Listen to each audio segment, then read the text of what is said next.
Welcome to Dice, Drinks, and Drama. I am your Dungeon Master this evening, John Heath Clark.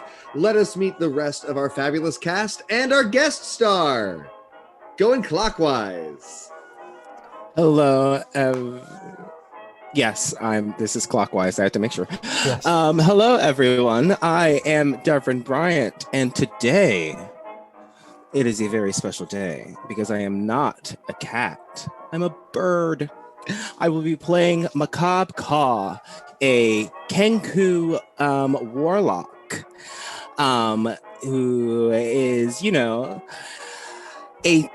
very, very devout follower of the Raven Queen.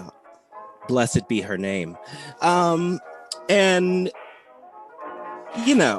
I just want everybody to know how much I love her and how much I respect her. She's the Beyonce of this world, and we're going to see that more tonight. Hey, everyone. My name is Carter Scott Horton. I am normally playing Finnegan Barry Bramble, but tonight I am playing a tiefling College of Whispers bard named Alsange de Moore. He's incorrigible. That's all you need to know. Great. Continue. I'm Victoria Priano, and I'll be playing Penny Penrose, and I am an Eldritch Knight fighter, and everything's about me. It's true. It's not, but it is. Hello, I'm Alan Radway, he, him, aka Ethereal McClunky, or just McClunks, I guess. That's a thing. Thank you so much for having me here. First and foremost, enthusiast of dice, drinks, and drama, homebrew, and the whole D3 thing. So, and love to all the frogs. Glitter on. I'm playing Danyor Kali Jespaire, Vishtani Oath of Vengeance Paladin, in service of Openser, god of the balance domain, patron of psionics and balance, and I'm not a scion myself, but my adorable and thoroughly talented band of wandering souls, we rebuild the fallen temples of Openser, as psionics seem to be reestablishing itself as an art and meditation here on the material plane. That's it. Awesome. Hi, I'm Zëk Stewart. They, them is my pronouns. My character pronouns today are he, him. It's Dorson, or Dorsarion. I said Dorsarion, and then I realized I wrote down the wrong name, but whatever it says on my screen. Dorsarin. There it is. That's what it says. Wait, is your name right on the screen? It is right. Okay. I did the dumb thing. But Dorsarin is my name. It's caused me a lot of stress this week. I'm a Furbolg. Yeah, I'm a Furbolg barbarian, Path of the Beast, and a good friend of Penny's. Great. So we're doing something very special and interesting and different today. This is season 4.5. When we ramp up to opening up season 5 in a couple weeks, we are doing 2 flashback episodes for the histories of our lesser known party members. This is the first one. Taking place in the distant past. We're going to explore Penny's origins and her connections to the Raven Queen and how she became the only cleric of the Raven Queen. So that's what we're exploring today. We have a whole new cast of folks. It's still, even though it's a flashback, you, the audience, are still going to control many of the decisions that are made. We come together in the White Dragon Empire in a frosty waste expanse, with the only splashes of color in the nearby area being the Vardos of the Vistani caravan. The Vardos are brightly colored wagons used by the Vistani to promote their services and to travel efficiently. They are often magical in some way and certainly enchanted, and sometimes even larger on the inside than the out. This is Jespaire's caravan. And we see Jespaire overlooking the group of people is pounding tent posts into the ground, setting up camp here to plan their next moves. Jespaire is overlooking, giving orders, making sure that the camp gets set up properly. What do we see? What does Jespaire look like? What is Jespaire's mien? Jespaire is a formidable-looking gentleman. However, Jespaire has a keen gentleness about him, something in the eyes. Jespaire has not so much the leader of the group, so much as, I would say, the connector, the glue between the souls of this party, all of whom are in some way missing a piece. Jespaire feels he is drawn to these people, and somehow they complete him. Their unique talents bring us here as we assemble another temple for Openser. Great. So while you're on your way to one of the lost temples, it's not far from here, but this is setting up camp outside of a Reaver city. The Reavers are Viking-like hardy warriors that exist in the frozen wastes of the White Dragon Empire.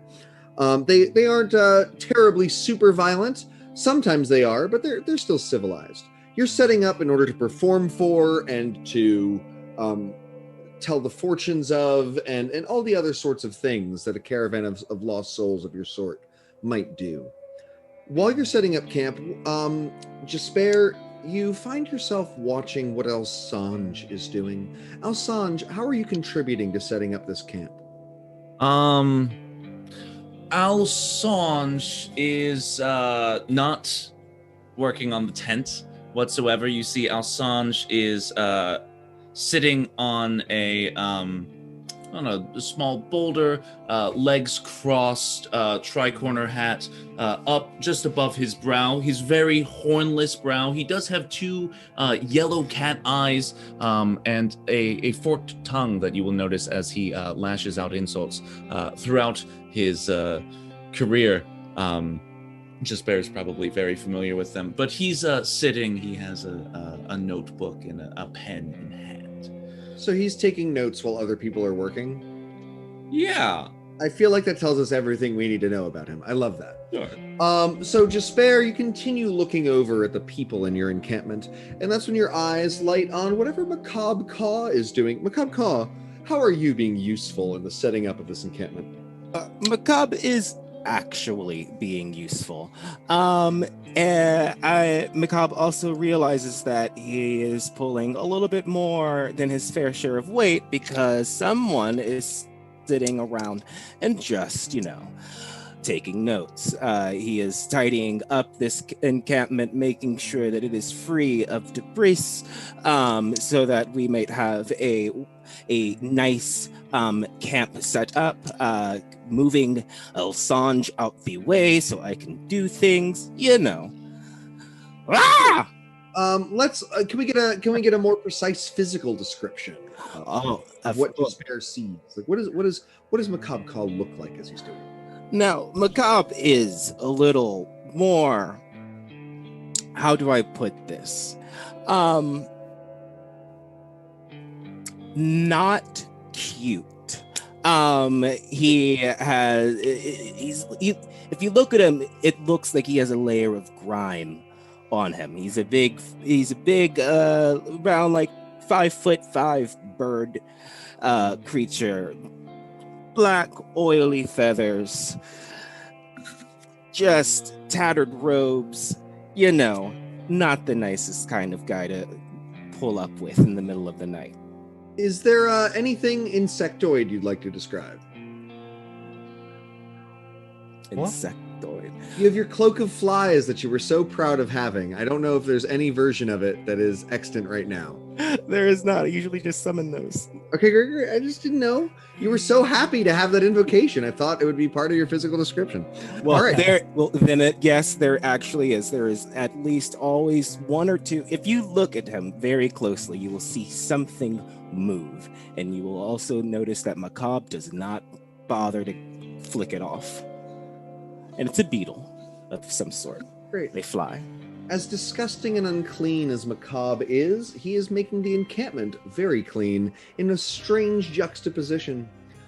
Meanwhile, Jespaire continues walking around, helping out individual tasks and looking at the various people. That's when he sees Dor helping out. What does he see, Dor? Right. Dor is standing. Is possibly the only person putting up the tent, from what I've heard so far. By himself. He is quite a formidable man. Fairbog. He's 8 feet tall. A formidable person, quite large. Long ears, a big bulbous nose, and a bit of fur about his chin. He has tattered clothes, quite dirty. Does not take care of his appearance very much. His hair is straight, but you wouldn't know by looking at him because it's so full of cowlicks that it looks curly. Yeah, and he has deep blue eyes, like almost grey eyes. That seem to look haunted. He always seems to be looking over his shoulder as he's doing stuff. But in this moment, right now, he's just taking large spikes from the floor and flour. I've to work on my dialect. He's supposed to be Irish, and I'm doing Scottish. That's my bad.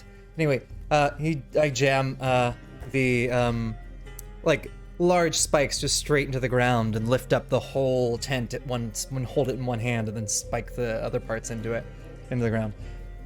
Yeah. Doesn't need much anyone else's help. Jespaire, you're happy to see at least one of your more prime followers doing like real physical work. And then you see your quiet favorite, Penelope Penrose, doing her work to make the camp work out. What do we see? What does Penelope look like?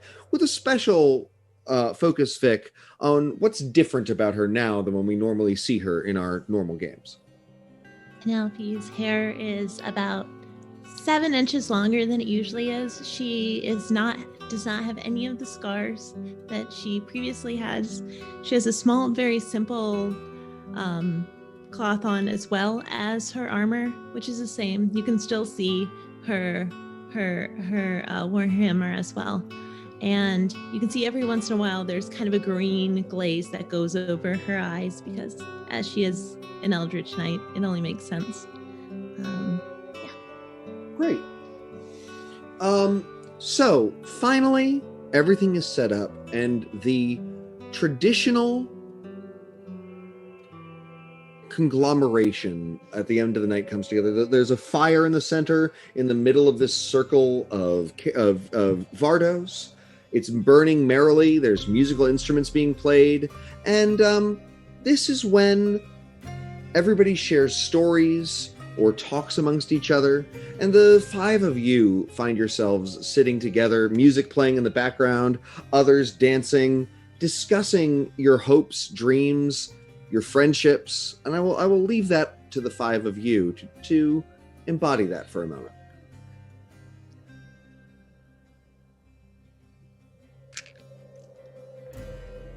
Dor, are you okay? Of You course. seem troubled. Always.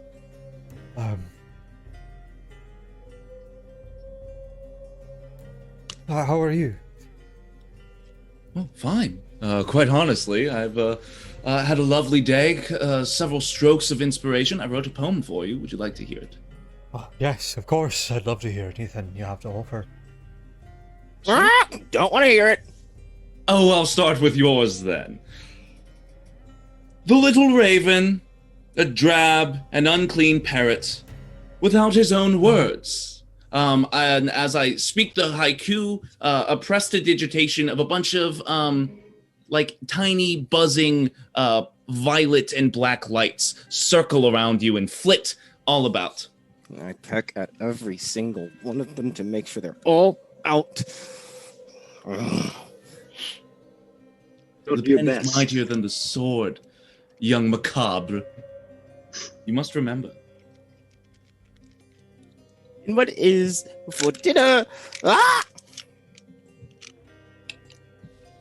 What I is for didn't quite dinner, catch- ourselves? Oh, sorry. Were you looking for one as well, Jespaire? If you'd be so bold, sure. But actually, I was wondering about dinner myself. Weren't you on KP tonight? I believe I was. I'll go. Get that right away. After your next haiku. No, it's really, I'll do that. Please, a taste of your quality.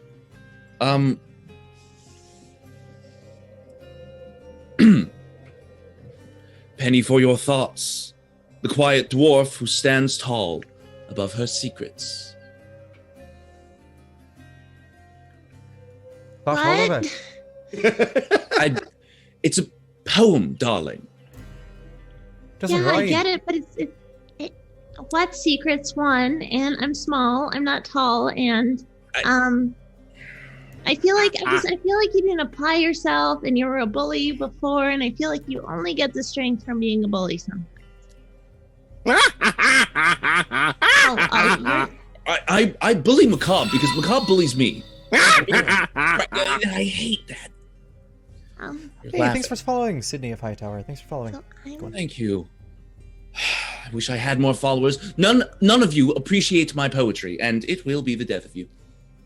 For someone. I'm saying practice makes it better, but also maybe. Do you have constructive criticism besides I don't like it and I think you could do better? If you're only Actually, I thought it was rather inspired for once, Alsange. I thought you actually hit the nail on the head, Penny. Forgive me. I take the book, this holy book. No. And I set it about 6 feet away, just there on the log, and I let my sword just kind of tap butt of Alsange, and I remind him that dinner awaits. Soup, I believe. A simple soup would be fine. Yeah, certainly. He kind of left it up to me, and I know how much all of you don't really like when I make food, but I tried extra hard this time, and it seems fine. No, it's quite all right. I'll soup's on. Just half an hour maximum. I know you're so peckish. Please forgive me. Except for you, Cobb. You do whatever. I thought it tasted okay this time. You thought. Well, I thought it was great. What did you make? Oh, I found the there's little bits of potato we had left, and then there was that goblin that we found a few miles ago before we set up camp again, and you know that one bird that you kept getting really annoyed by, and I was like, I'll go find it. Well, that's in there too, and I found this kind of adhesive from the ground. I think it's probably good. It has a weird taste to it, but yeah, that's pretty much the stew for the night. We kind of ran out of rations a few weeks ago, and I improvised. All right, I'll eat it. Sorry, a few days, not weeks. I'm sure it's inspired. Penny, will you make me a mental ability check with disadvantage? So intelligence, wisdom, or charisma with disadvantage. That would have been great. Fair. Oh, we 6. could, Jackson Juniper, we could absolutely set that up. I will harass my cat at any time. She deserves it. So if you know what? I'm gonna go show cat while they're rolling. 6. The answer was 6. It was rolled. I got a 6. I hope that's enough. I feel like there was this voice that kind of asked me a question and I answered it, and now I feel really silly just standing around. So I'm just gonna go back over to the stew and maybe put some salt in it or something, and then maybe you'll feel more inclined to eat it, and it won't be too much of a problem. Come with me. All right, let's get some. I can get some herbs and spices from outside of the camp. You want to come with me? Sure. As we look around for some. Wow, that was a hard harass on that cat. She loves it. She just likes the attention. She knows when I get on the computer like this that I won't be bothered. So she's just like loving being loved on. This is my princess. All right. So, indeed, Penny, your stew is absolutely gross. Just completely gross.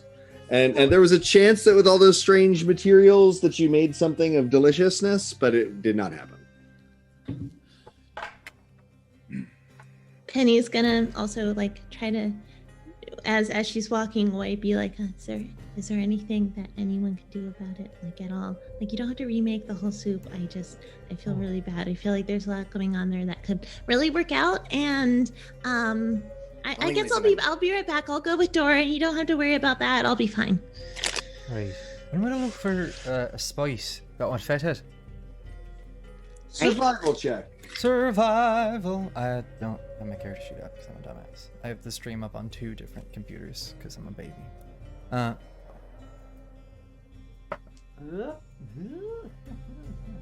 Wow. All right, I'll take it. 21. 21. So, not only do you find these special dwarven herbs called hammerflower that grow in the tundra here that have this piquant taste. There's a spiciness to them despite their frozenness. They're called hammerflower because they're like Szechuan peppercorns and they feel like little bees punching your mouth. Yes. And but you also in the distance see strange storm clouds gathering. Can you make a perception check for me? Perception. Is Penny with you, or is it Yes, you by yourself? I am with him. Penny, can you make that same perception check with advantage? I got a 9. 9. God. Oh, you're using the dice roller. Look at that. 21. Wow. Great.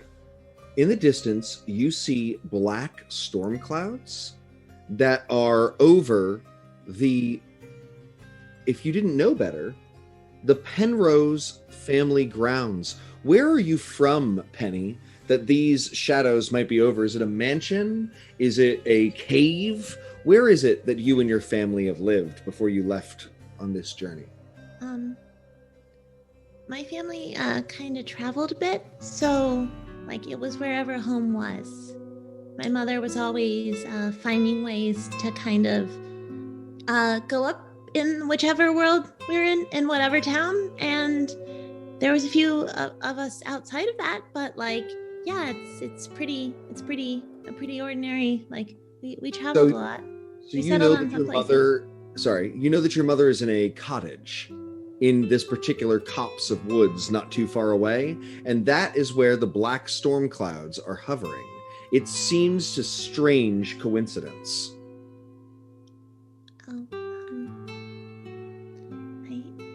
I don't mean to alarm you, Dor, but like it seems that the clouds around there have something to do with my mom, and I just get a weird kind of feeling in my gut, and it's not because of the stew. Like I think it's kind of because of the stew, but like I know that I have a really bad feeling about this. Right. Well, should we get the others then? Yes. Be careful about mentioning that to Jespaire though, because we didn't leave on the best of terms with her. Of course. I mean, we could just tell them there's a gathering of clouds out in the distance, right? Yeah. Of course. Right. Hey, put a hope up on my shoulders. Yes. Get a better view. Of course. I swing her up onto my shoulders. You're now 10 feet tall. Oh wow. Thanks. Can I go back down in a second? But like we can hang out like this for a while, or we can go back to camp. So I can tell people. But I definitely feel more powerful now. But we could walk back. You don't want them to see like this. it's not that I don't want them to see me like this. It's more that like I feel like it's goofy and it might make them uncomfortable. And I don't know, like I'm a little embarrassed. And as she says that, she kind of gently like relaxes one of her hands a little too softly on his face, and then kind of freaks out for a second, and then puts her hand right back on her knee. Right. I'll let you down then. You don't feel comfortable with that? It's fine. Let's just go. Sure. They lumber through the woods back towards them. Great. Yeah. So your turn. People have been swapping stories, and such things. Jespaire, can you make an insight check with advantage?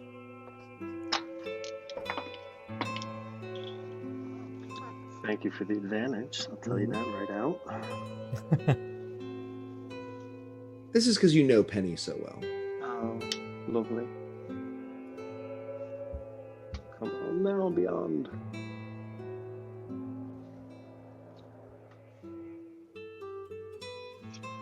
Let us go with a 12. 12? Something's up with Penny, but you're not sure what. Something happened in the woods. Penny. Jespaire has clearly finished his entire bowl of stew. Penny, I will say I did not think it was your best, but it warmed me. Thank you for not being wasteful. Like, I know, I know some of us like to make a really big deal about when things don't turn out great, and that's fine. But like, come on, maybe they should have. I'm sorry, I'm being petty again. Alsange makes eye contact and just pours the bowl out. Oh, I got. Alsange. Yes. Get your book and clean up. Certainly, master. Did you get the book? Got it. That'll be 1d8 damage of a stealthy booming blade tap on your hiney. That's 4 HP, baby. Oh, don't start this fight. I'll die. Oh, That's Penny. such a great threat. I feel like that might have been a little more defensive than I was expecting, and like he doesn't really have other. He could use that book, honestly. His hide is very tough. I would never damage his books, and I'm actually a fan of his haiku. So, I have very soft, supple hide. It's not leathery or demonic in any way, shape, or form. I hydrate. I use lotion. Do you use lotion, Jespaire? Does his face look as though I use lotion? Yes. I look like a boot. Very nice. I've spent the entirety of my 40 years outside. Well, now that I have been sufficiently, I don't know, punished for my wit, I'll clean up. And I do. Although I don't see the point of scrubbing a stew out of some grass. Gather the soup bowls. Oh! Yeah, so I'm just like scrubbing soup out of the grass, like. I'll let him do this for a little while. Penny, you look as though something's on your mind. What is it? So you know how we kind of just left, you know who, and didn't really say anything, and we're like, she won't even notice that I'm gone. And well, like I'm kind of getting this like weird kind of energy that she might be still like maybe tailing on us, which is really strange, but like I just get a vibe. Like you see over there, it's like something about it just feels like my mom. Do you think she's been following her? Are we in some danger? Are you in some danger? I really don't know. She didn't really take that much interest in me before. I think that's kind of why I was able to hang out with all of you so often. But yeah, it's she maybe I know that she was up to something before I left because we had a big fight. But like other than that, I don't know. I don't ask her questions very often. You know how she gets. I do, but I know what is within you, and it is no doubt on your mother's mind as well. I'm afraid that she might use you. You possess powers that you don't recognize. I really hope this isn't the potential talk again, because I don't. This is not the potential talk. Always on my ass about the potential talk. I don't mean to talk down to you, Penny. I don't. I truly do not.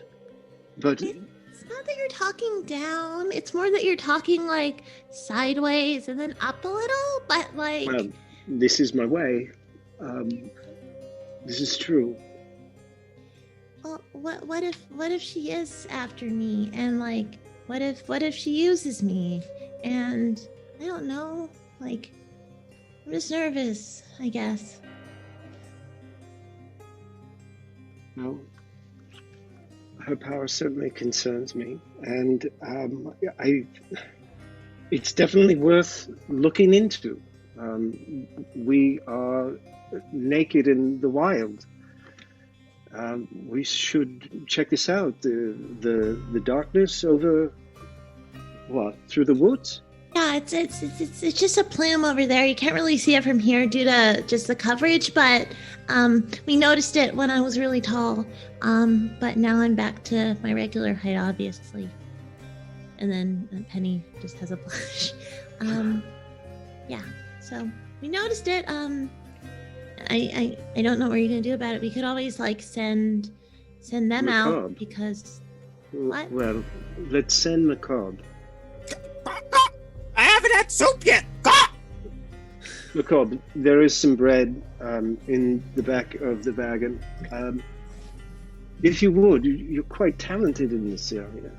Oh, fine. If you would like someone else to go, this is fine. What will we send Alsange?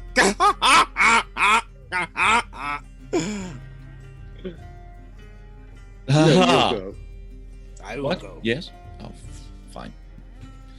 So you're going by yourself, Macabre Caw? I'm scouting, yes. What's your stealth? Wait. Not what it usually is. You should get that over before you do it, buddy. I guess it's just there. Should have thought that one through. I'm just subterfuge, infiltration. These are skills that I have, Jespaire. If you would only let me use them. Boy, that's the best thing you're good at. Would you is scrubbing please grass. accompany Macabre on Certainly. his scouting trip? I would love to. Or shall we all go? Empty stomach and Alsange. We'll let Penny decide. I think we should all go, but like I also feel like if you're gonna cause a big scene, like you can just sit here and try to reclaim your journal or whatever was going on with that. Fine. I'll stay here. Like if you want to, No. but you should come because you're always complaining about how capable you are. So like, Friends, stop picking at each other. Wait, dramatically. But Assange! Penny, Done. yeah, please. I'm sorry. It's just Don't be sorry. Just stop. okay. We are each other's compliments. Let's leave it at that. Goodwill for a fun night and only slight burns on the butt. Okay, goodwill, fun night, soft burns on butt. Okay, got it. Slight, but yes. Okay. Shall So- we? Yeah. You begin to walk, and night falls. The moon hangs huge and bright in the sky, creating deeper shadows in the already darkness. And you begin, all of you, to feel a strange sense of dread.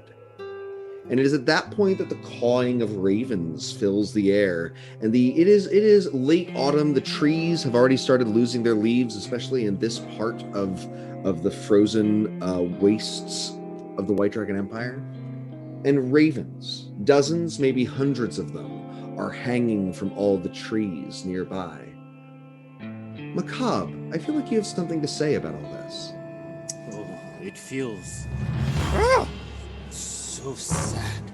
Oh, the Raven Queen would love this place. Why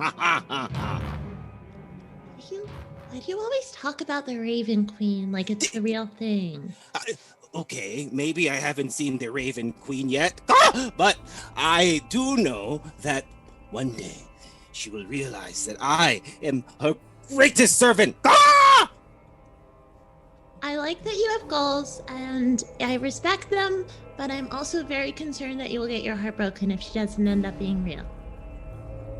Oh, she will be real. I'm going to actually collect some of these feathers that fell on the ground for her. And she'll love it. She loves mementos. Mentos. No, mementos. As you pick up one of the feathers, the birds all suddenly startle.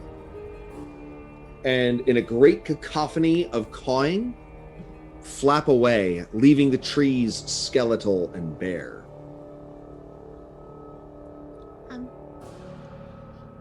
I'm starting to think you might be onto something. So I take back everything I just said, and you're gonna slowly.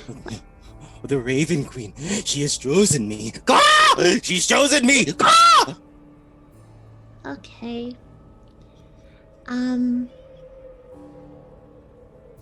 What does that mean? I don't know yet. She has never. Make a religion check, Macabre. Let's see. That is. What is that? That is 18. 18. Caw. What do you know? Sorry. Yes. Yeah. What do you know of the Raven Queen? What sort of a goddess is she? What sort of a divine? She's not a goddess, but what sort of powerful being is she? Maybe simply yelling at Penny isn't the way you want Penny to be your next devotee. How can you express who the Raven Queen is in such a way that Penny will be enraptured by it? Oh, the Raven Queen. She is the one who has found me. She is the finder of all things. She searches far and wide for things that are lost to time and memory. And she houses them in her warm bosom so that we may always be sheltered in her love. The Raven Queen loves. That's why it's so sad here. It's so sad because the Raven Queen wants it to be. Oh, well, that's super exciting. I wonder what else she wants. That sounds nice.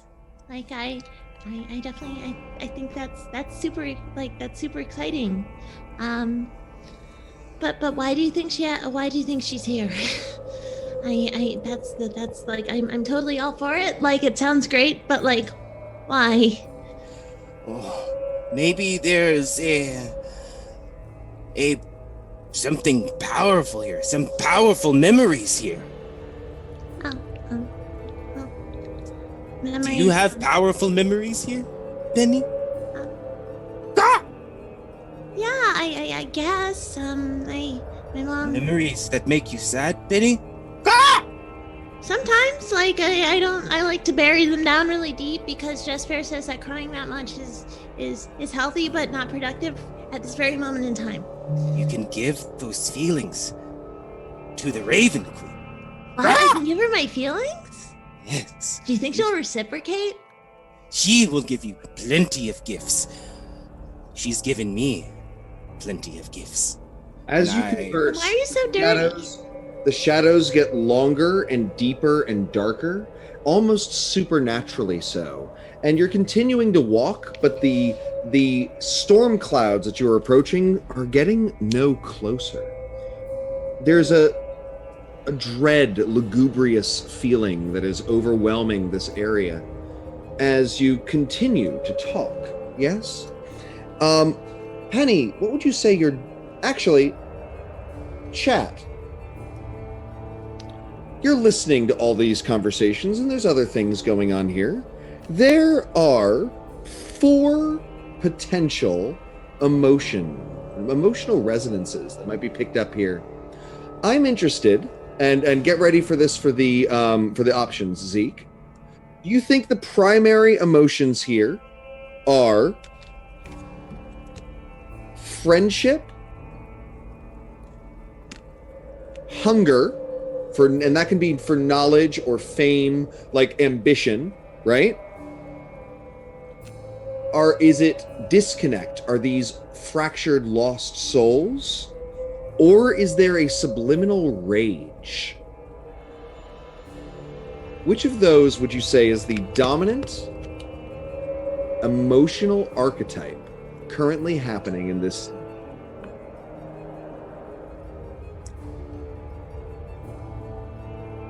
All of them present. Wrapped up really nice in like a compression sleeve where it's like there you don't really feel them, and when you feel them it's okay, but like it's not too overwhelming. And yes, in case we have any new audience members, we have votes that allow you to alter the course of the story. So please vote. Which of these emotions you think is most present? Gob is going to give a hand on Penny's shoulder, and a beetle's going to jump off his claw and jump onto you. There. New friend, what is this? Are we going to? Oh, that's Jamie. Come back here. Jamie, what's Jamie like? I don't know. Jamie's new. Oh, you said new. Okay. Well, did you? Is he still there? Do you want to see the rocks I collected for the Raven Queen?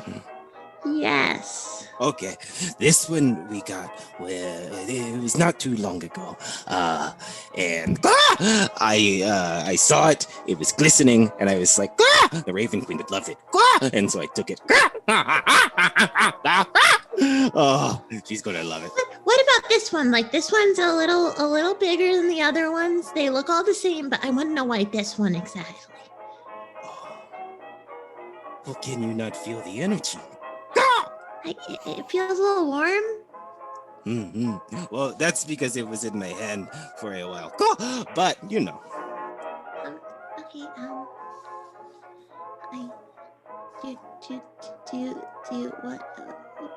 What else? Like, what kind of powers do you get? Because you kind of just look dirty. And I'm going to take out a feather from my back, and I'm going to, just do one of those, and a longbow is going to form from those feathers, and it's a really nice, and I'm going to say, this is one of the powers I get from the Raven Queen. She makes plenty of dark weapons. I base this one on the black razor. Does anyone else also find this kind of cool? Like it's like I. You want to touch it? Yes. And as Penny touches the divine manifestation of the Raven Queen's power, it is at that point that the shadows around them all begin to distort, and their emotional resonances conflict with whatever strangeness is happening around them. Clawing out of one of the shadows is a webbed claw, and then another webbed claw pulls itself from the ground and pushes up, revealing a creature with a long, drooping, multi-fanged mouth made of what seems like pure shadow stuff and despair. It screams, and its scream speaks of vast, undying hunger. Everyone roll initiative. Oh, dang, dude. Dang, dude. Did not expect that. I rolled a 1. Nat 20. Oh, very opposite. Nice.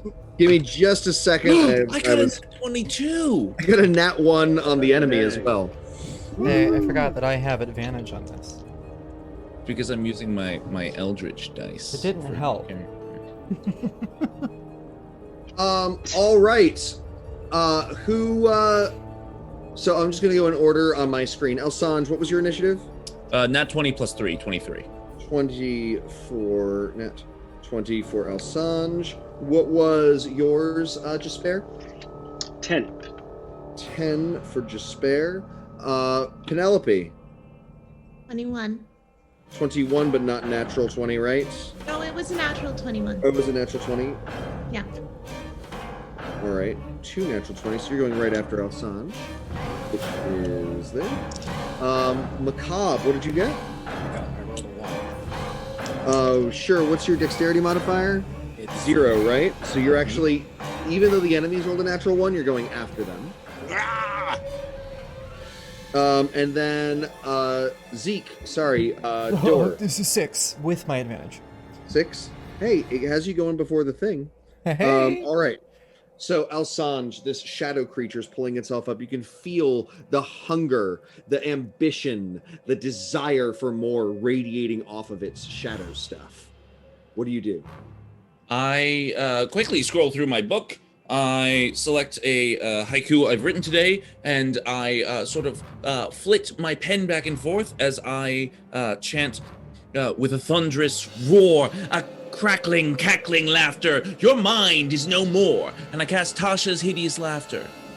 Great. 15. Creature does not seem particularly fond of jokes or laughter. It doesn't seem capable of doing so. It made it save, but which is why it seems that way. But you are shocked and appalled that your brilliant poetic magic failed. Well, then I will turn to Penelope, and I will say, a hidden mother gave birth to anxiety. Don't let her milk it. And that is my bardic inspiration for you. Oh, thanks a lot. Writing haiku after haiku. I'm gonna end up using my first action as a sword burst. And I am going to be using, just to let you know, I'm going to be using more magic as well. So I'm going to roll the let's see how I do in general. Alrighty, and that's going to be a dex save, John, Sure. for that cantrip. What was the spell you were casting? I'm using sword burst. Sure.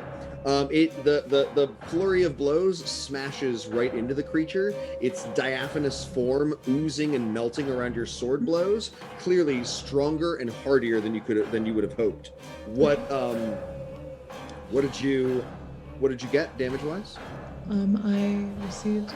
Penny got a 10, and then can I do my bonus action as well? Sure. Awesome. Let's see how it goes. Does 15 hit? It does not. Its hide, though it appears to be shadow stuff, is tough and rubbery. Alrighty. Then that was all Penny. Oh wait, no. Since I actually did do that, I do have another attempt if I would like. What do you mean?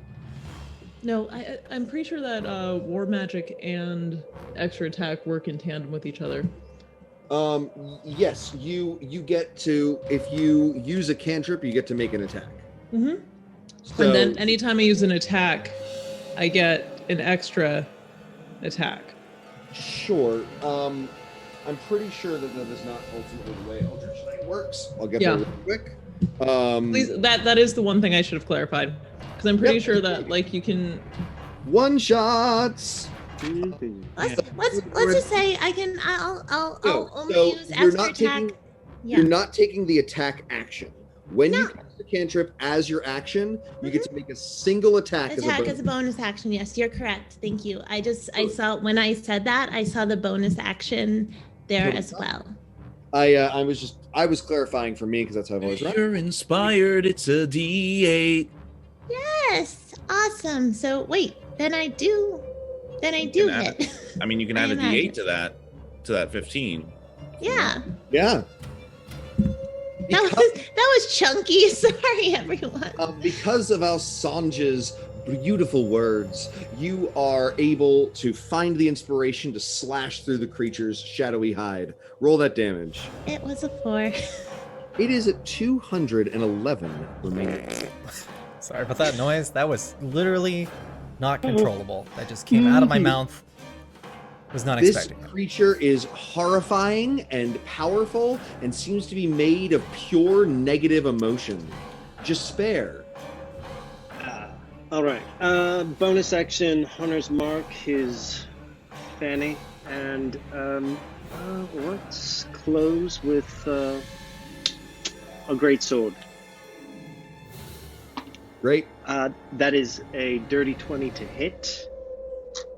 Great. So you cut into the shadow stuff, cutting a hole through the hungry creature's hide. Lovely. That is for 11 on the first strike. Second strike, just reversing back through. Nat 20. Nice. Lovely. That's a 28 to hit. There might be something in the crit here. Another 6 on that, so 11 again, doubled, right? You doubled the dice. Double and the then dice, add the modifier. correct. Great. So that would be 12 plus 10. So we're at 22, and then Hunter's Mark on that, doubling that. You roll 2d6, yep. Yep, Roger. And that is 9, so 18. So what's that, 40? 40? It was at Yeah. 211, it's at 171. Slash in, your critical blow severs its head, and it falls to the ground, its head twitching and clacking with its huge mouth. But as you watch, pieces of its shadow stuff twist through it and reform the gaping open maw. Door. Great. So I'm going to rage, and choose my form of the beast, which is claws, which means I can attack twice each time I attack, and I have 2 What attacks. is it? So it looks like something when you rage then. What does Yes. it look? My hands will turn. I already look kind of like a bear, like a large bear, but my hands will actually grow longer talons in general. You see a fire in my eyes. Actually, my eyes slightly turn silver, which looks really weird. If anybody had ever seen somebody who'd done this before, who was a Path of the Beast before, this is not normal. Yeah, they turn slightly silver, and I rush towards them, and with my bare hands attack them. Haha, bare hands. I ready to make that joke if you do. So I have advantage on the first one, +7 on both. Wow. Damn it! Really, I got 2 6s on that first one, which is what is the Armor class is 17. Did not hit on the first. Hit on the second. Oh, well, that one's a nat 20. And then third I hit. How do you have Claw attack is 2 per attack. Cool. I like swing. I have 2 attacks. Got it. So I got a nat 20, a hit, and a hit and a hit. So 3 hits, and then a nat 20. So I'm rolling 4 damage die, right? Correct. I'm double checking that. You can look it up. Are you using Eberron So Rising for the Last once- War or UA? Once on each of your turns when you attack with a claw, you can make 1 additional claw attack. So only 3. So only 3. Cool. Take 3. If you missed one, just take the 3 hits. That's fine. But Cool. now we know. Next time I know. Thank you. Yeah, absolutely. 1. That's a 5. I moved around a bit, and one of the nice things is now my books are right here. So I can just get to all the books really fast. Making sure I'm doing that. Yeah, 9, 10, I'm using another. I'm using Beyond, D&D Beyond, so I'm making sure it's actually adding my rage because I don't know how to turn on rage. Sure. But yeah, my attack damage would just be plus. Let's look here. Sorry, first I'm using this. Okay. Cool, and then it'd be another +2 for my rage, correct? Correct. For my For each attacks? attack. For each attack. So I'm going to roll. It says the first one was 6 + 4, 10, 11, 12. The second one was 1 plus 5, 6, 7. So 12 plus 7, and the third one was 9, 10, 11. So 40 total. 30. 30 total. 30 total. 30 total. Thank you. Did you double 41? Did you double your damage dice for one of them since you got a nat 20? No.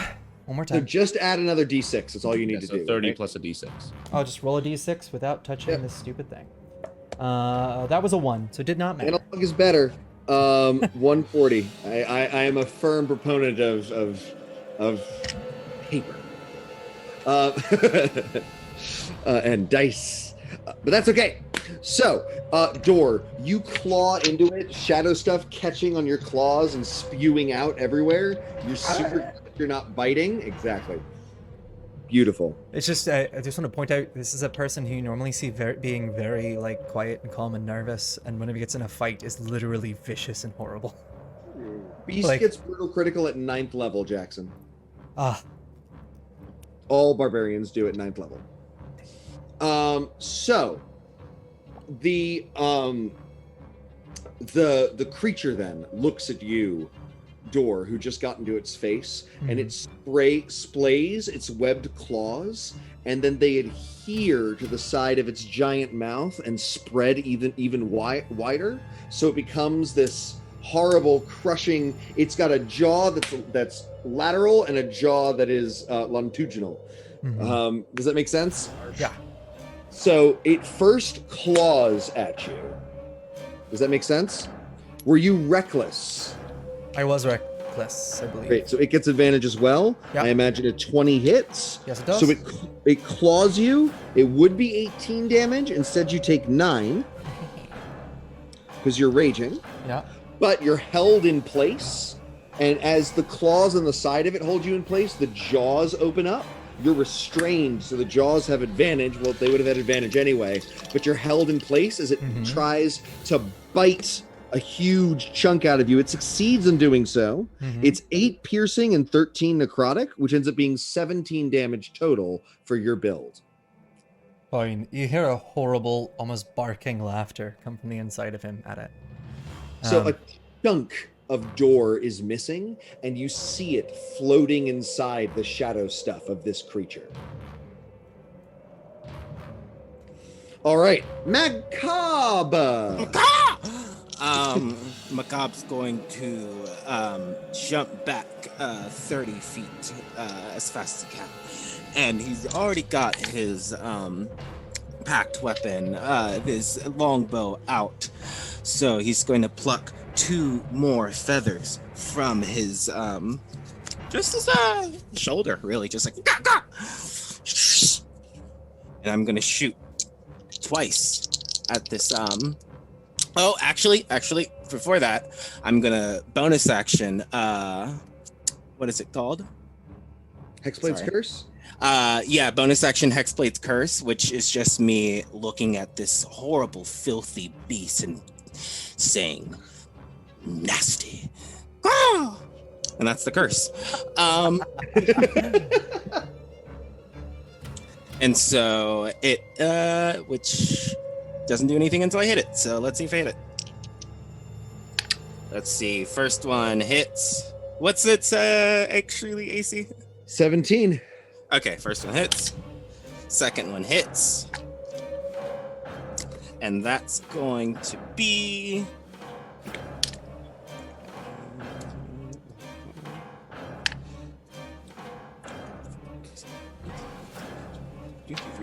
let's see. Is it every attack? Any attack? All right, so that's what? That's 29 damage then. Did you add your proficiency modifier to the damage? Mm-hmm. Great, 29. It's at 111. It roars angrily. You see that one of your arrows has passed through the shadow stuff and has actually punctured the pieces of flesh eaten that were Door's flesh before they were eaten. It's a little gross and awful, and this creature is not fun. All of you, I would like all of you to make insight checks now.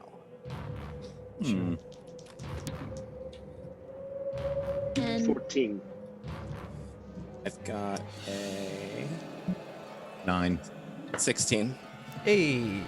Whoop, I hit the wrong button. Don't read that. It's a relation check. 20. I see it. Great. So as you watch this creature, you see its hunger, and those of you with above a 10 catch the similarities. You see the hunger within it and how it frames your own ambition, your own desires to please the Raven Queen, or your desires to become more powerful or to be renowned, or whatever else it is that you desire. You see that this is a horrible entity of desire turned to voracious hunger, and it feeds off of those emotions within you. Alsange. Well, first things first, with a little bonus action, second level healing word to my dear friend Dor. That is maximum 12.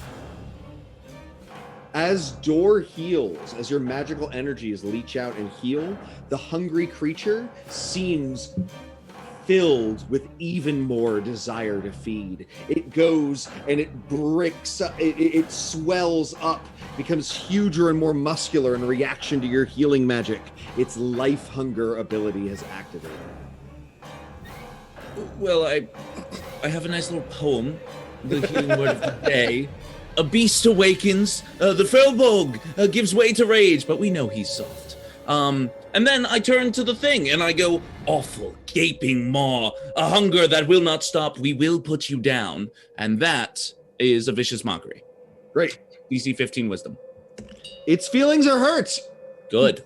It has feelings, no. apparently. It's 3 psychic damage. It's at 108. I'm support. very nice. Penny! I'm support. Guy seems like, I don't know.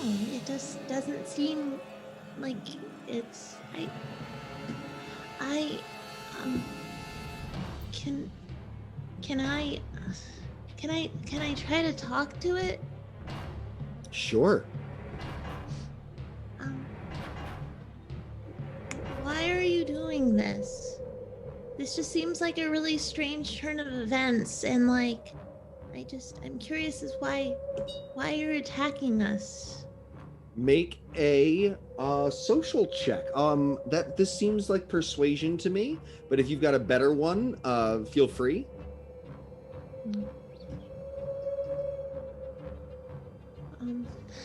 I got a 9. A 9? Yeah.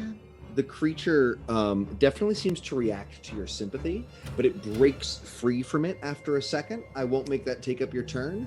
You can try to talk to it again as your action, or you can take a regular action.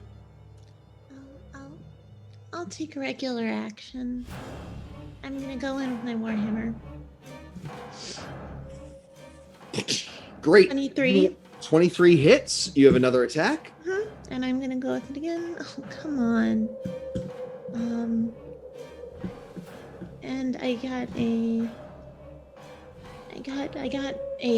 What the heck is going on with this? Second question I want to throw towards you is this might be an opportune time for an action surge. That's what I did. No, I forgot to switch the decks. That was my problem. That was It's on okay. me. Like that. We'll get there. We'll fix it. One shots are one shots. Sometimes the characters aren't as put together. I can action surge, and I'll just do the mental math for it. So Great. that'll be okay. Already that was a hit. Already we have 5. All right. Let me know the total damage as you swat into this thing with your Warhammer. And be just 3. 3 damage total? Yeah. 5, 6, 7, 8, right? 8 damage total, right? 8, yeah. Sorry. Good job. All right. I was like, 3 seems impossible. Yeah. I need I to got a fix negative 5. right. I was like, that 3 seems not possible. All right. You smack into it, and it's at 100. It is still in very good shape as it warbles and twists, filled with greater malice and rage due to the healing that happened in front of it. Jespaire. Jespaire is just going to start. We're going to roll with another sword attack. Great. Let's do that.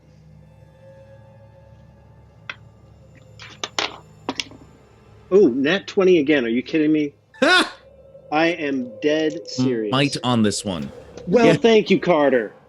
Yes, Jespaire, 28 to hit. That is. Thanks for following 10. Heterotic. Heterotic. Quite good. Heterotic. Thank you for being here. You are the good luck charm. So this is doubling dice. Rolled a 6 on the hunter's mark on top of 10 damage with 5 on that. So 32 plus 5, and I am going to pour Divine Smite into that. So that's 37 before the Divine Smite. It's at Thank you. 3. So then remember, what level Divine Smite are you putting in? This is, we will just keep it at 1. So you're going to add 4d8.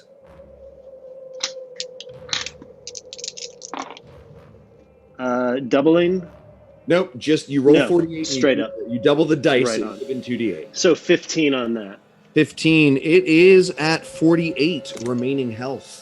Falling apart, shadow stuff getting thinner and thinner, but still holding on for dear life to Door. Speaking of which, Door, you are restrained and captured within this thing. If you since you're restrained, you have disadvantage. So if you reckless, you roll straight. Cool. I will do. I will roll straight. It is my turn, yes? Yeah. I still have another hit. Oh, you have another. Oh my goodness. Well, then Two just keep attacks. going. Pally. So that is a 14. No, what's my 8 to hit? That's 22 to hit. Is the magic 11 again plus 5, 16. 16? Yes. It's 32 remaining health. Oh, and Hunter's Mark on that, 3. 3 more 29. on that. Lovely. And I'm good with that. Great. Awesome. All right, you're still cutting into the creature. It's in terrible straits, nearly fallen apart. Door, you're trapped in its terrible claws, its maw continuing to gorge on you. You get the impression it's going to be even worse if it's able to survive this turn. If you don't stop this, it's going to wreck into you terribly on its next action. Great.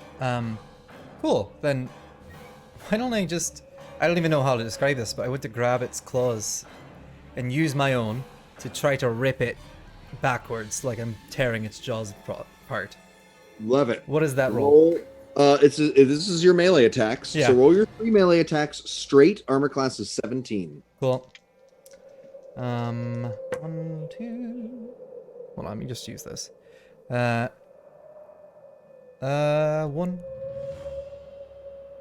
Whoop. That one's not gonna hit. Well, 8. That didn't hit. Second one. 22, it looks like. 22 hits. Yep. And third one is 18. So 2 hit. Boop. Cool. Do it. Roll the dice. God damn it. 7, 8. 8 on the first one. Roll the dice, you crazy dice roller. Let's go. Just get out of my face and roll the dice. Jesus. I'm so sorry. This is so slow. 5, 9, 10, 11. 11. 11? It's at 18. Yeah. You got the last one, right, too, right? Yeah, you did. No. What was the first one? Oh, well, we're rolling again. Please, when you get multiple hits, give it all to me in one lump sum. 11 plus 9, 20. So it was a total of 20? Great. It's at 9 remaining health, barely clinging to shadowy life as it tears into Door. It's going to start with its bite attack with advantage. It's going to hit Door. That is with its life hunger ability That's going to come to a total, even with your halving, of 39 damage. Jesus Christ. All right. Are you still Hold on. alive? Right. 39. Yes, it was 39. Great. Then it's going to try to claw you into pieces. It is also going to hit there for what ends up being 9 damage after your half. Wait, did it attack with disadvantage because of my vicious mockery? No, but it will on this claw. It should have rolled on the bite. I'll roll the bite straight. It still hits. It technically critically hits when I roll only 1 die. But not going to do that. So... I tried. We're just going to keep the regular hit, and then the claw also hits for that 9 damage. Wait, 9. Thank you. I'm still out. Pretty funny. And held in place. Macabre! For the Raven Queen, he mutters to himself as he draws his arrow back, takes aim at the creature's foul maw, and whoosh. That hits. Yes. Okay. Wig. I forgot that term existed, and thank you for reminding me. Wig, and that is, what is that? 5, 6, 7, 8, 9, 12, 13, 13 damage. 13? Mm-hmm. The creature dissipates into shadow stuff and falls to the ground, dropping Door such that he is unharmed, such that he is no longer grappled. The shadows continue to lengthen, and you see more hands pulling out of it. In one of these cases, it's 2 horrible hooked claws, and you feel the rage and anger. There are dozens of these things, and you barely survived one of them. You need to create some sort of distraction and run towards the nearest available shelter, which is, of course, the Penrose cottage that Lady Penrose is currently staying in. Who wants to create a distraction of some sort to keep these things off of you so you can get away? Alsanj. I will, with once again actually, you know what? I think now's the time that I can mention that my wonderful calligrapher's pen also doubles as a tiny little flute. So I'll give it a little toot toot. It will cast a major image. I'm thinking basically just doubles of us. It's a 20-foot cube. They can move, they can make sound. It's a 4th level spell slot, so it's very convincing. It's also like 4 paragraphs of stuff. So they so you see one of these creatures limbed in furious anger, slashing terrible hooked claws with 2 heads, screaming at each other and at the things they're attacking. You see a 5-limbed creature, 5 arms ending in spikes, crawl out spider-like from one of the shadows and begin eviscerating your illusory doubles.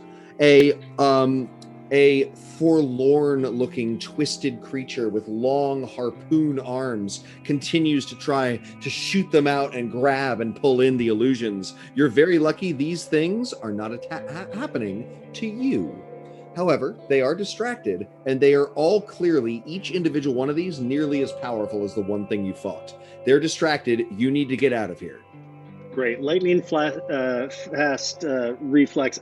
My hands are on Door, and I pull him out and laying hands as I do so, and I'm dumping it all in. So 35. Cool. Wonderful. I was going to describe how much I was coughing up blood and nearly dead. Go ahead. It's right before I get my hands on you. Like he's just screaming out and like stumbling towards the door, and I guess you catch him on the way there.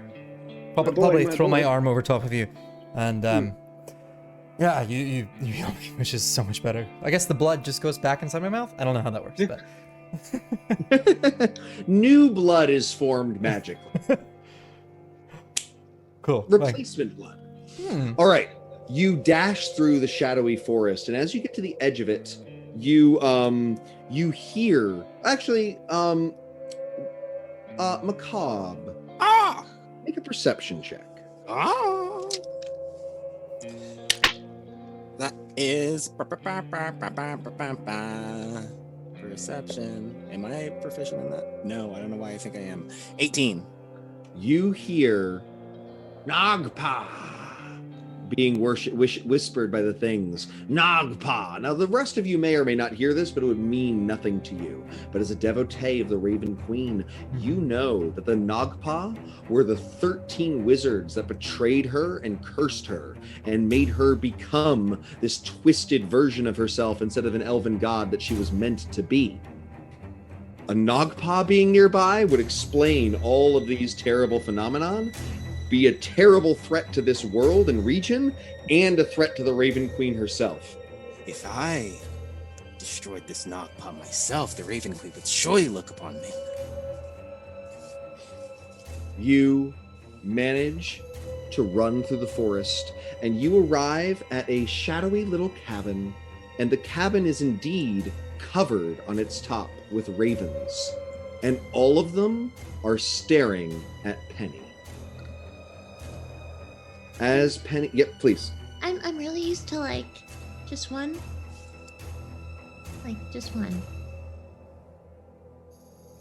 They follow you as you move.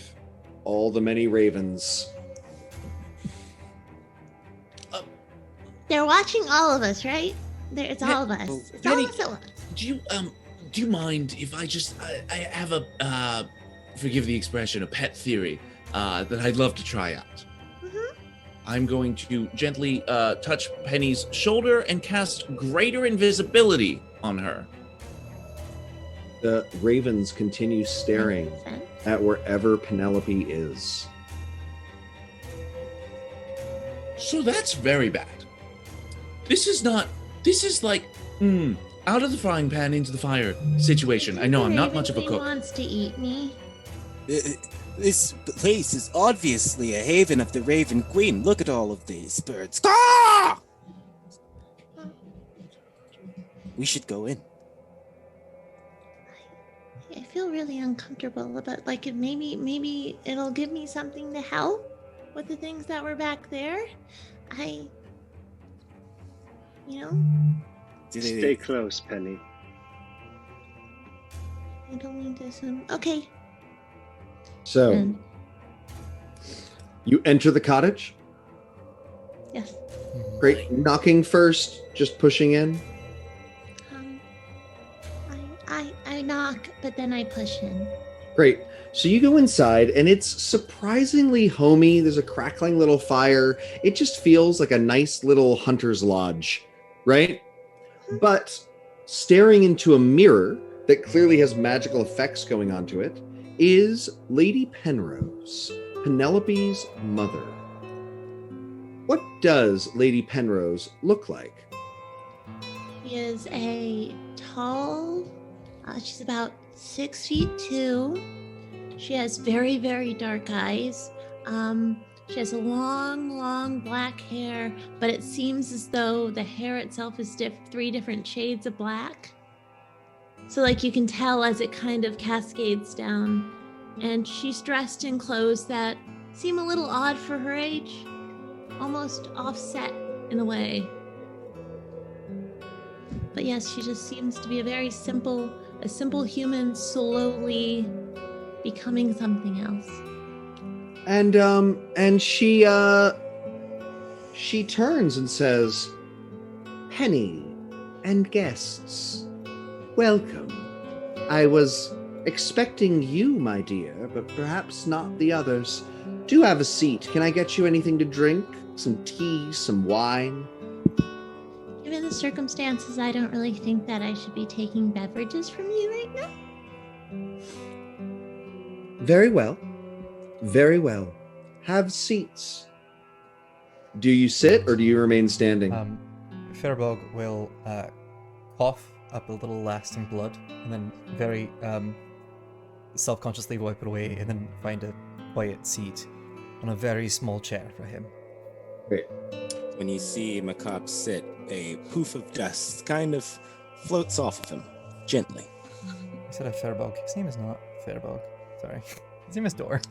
Oh, that's a little rude. Jespaire, the Lady Penrose looks neutrally at everybody, including her daughter, but she cannot hide her deep dislike of you.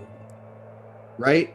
So her eyes are neutral as they look at anybody, but looking at you, there's this little like sneer of superiority, right?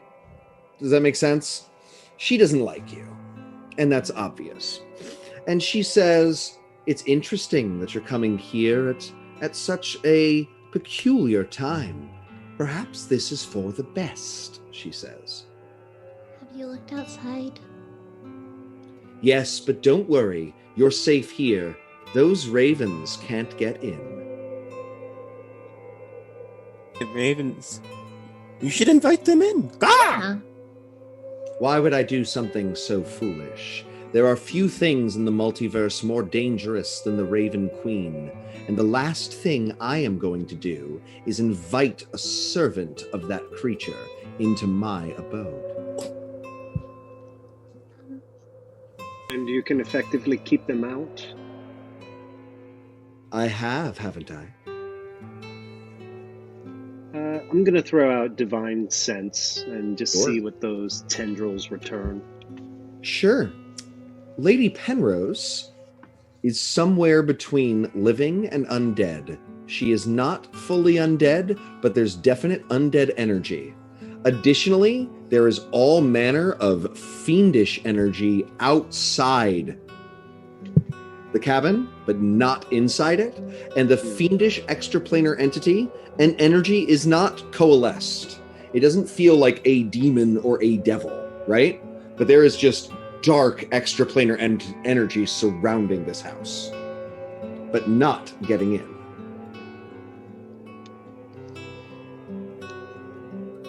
So what's going on? You know, my dreams. Actually, I'm interested. How well do you know my dreams? What is it that I've always talked about? Being around forever and looking as alive as I do right now, and a lot of other mean things that you kind of just say and then walk away with. Yes, I want to be around forever.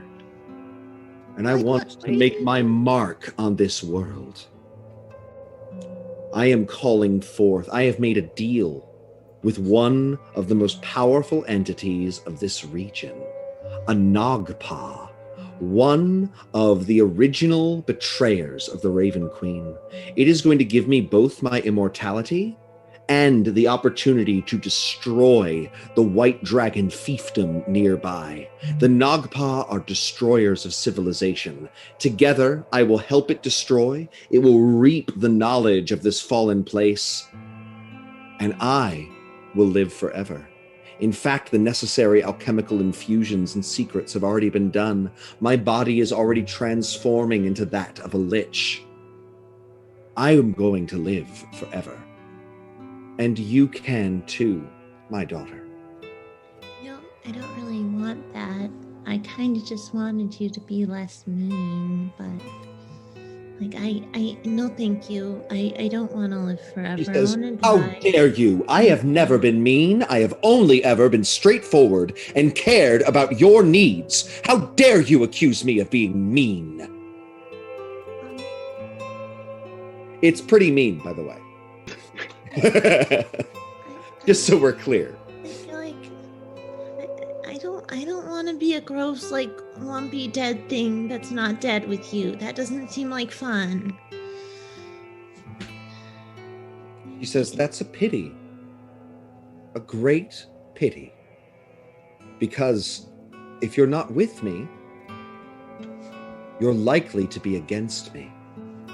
And I cannot allow you to leave this cabin while that is the case. Well, that sounds like it's just me then, that everybody else can leave the cabin and they'll be fine. Unlikely.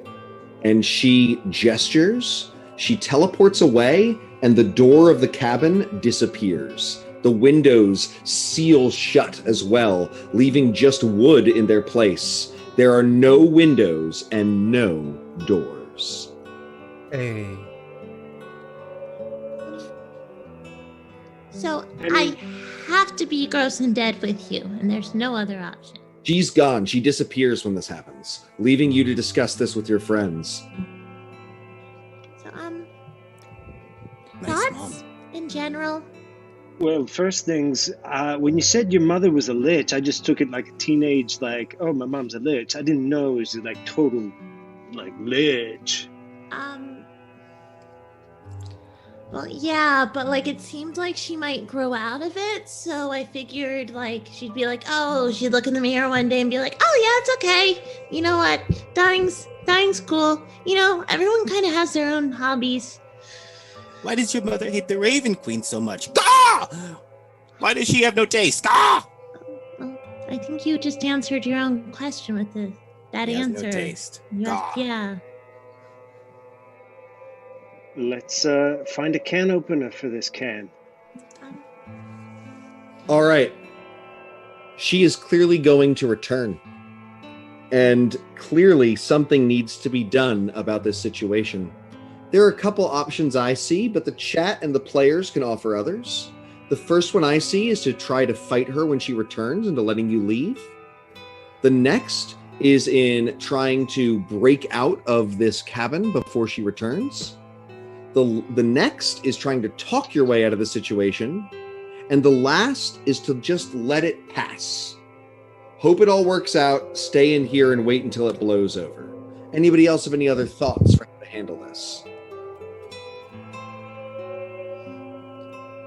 Do you think that maybe we should maybe stop her somehow? I don't know. Maybe we should pray to the Raven Queen for advice. Gah! How are we gonna talk to her if she's on the other side of the door? Gah! You said you had those feathers, right? Gah! You want one? Yeah, maybe we can, I don't know, try to see if we can open it up or something with one. I'm not really sure how a lot of that works. I'm not really, I know a few spells, but like nothing like that. Well, if the Raven Queen wanted to, Gah! She would come to us, Gah! To help us destroy her enemy, Gah! So that's another option if you haven't gotten there yet, Zeke. Invite the Raven Queen in. She said that I'm not nobody. allowed to let vampires in the house. Well, she said that no Raven Queen Devoute could ever come in here, Gah! But I am here, Gah! She lied. Now, are you more like Raven Queen fanboy or acolyte? Be honest with me, Macabre. I mean, I don't have the paperwork, Gah! But like, I saw a meeting once, Gah! So you cannot commune with her? I can think about her really nicely, Gah! Penny, what can you do with these feathers? I don't know. I guess like if the ravens were all looking at me, maybe I have a chance with reaching out to her. I don't know. We could always try. I don't see how you could reach her if I can't, but yeah, you can try. Well, I don't think a bunch of ravens were looking at you, Beaky. Assange, thoughts? We're going to die.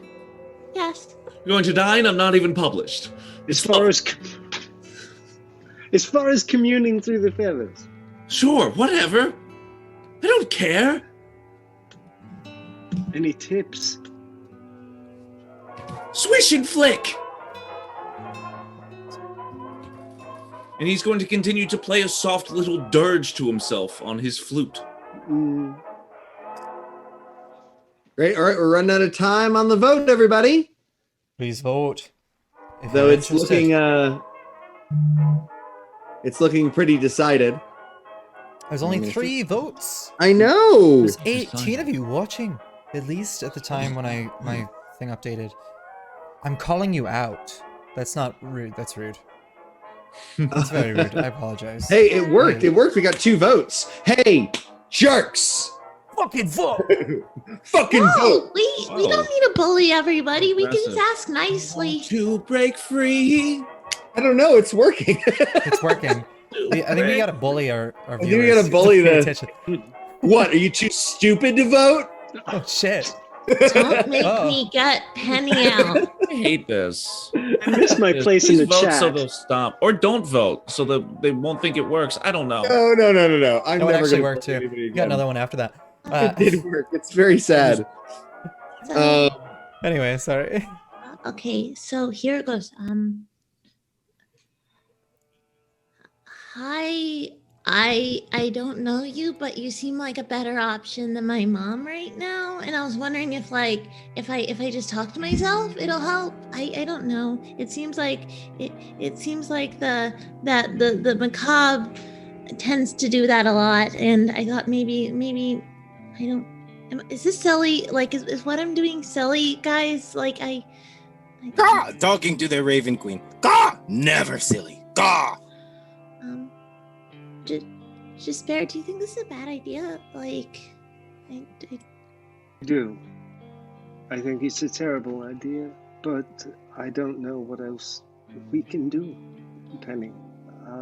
Guard your thoughts, your heart from her, but reach out. We are not equipped to take on a lich, demi, or otherwise. I feel like there was something I could have done with her to make her less lichy, but like, or you know, I thought there might have been something. But okay, I can guard myself. I guess. Guidance.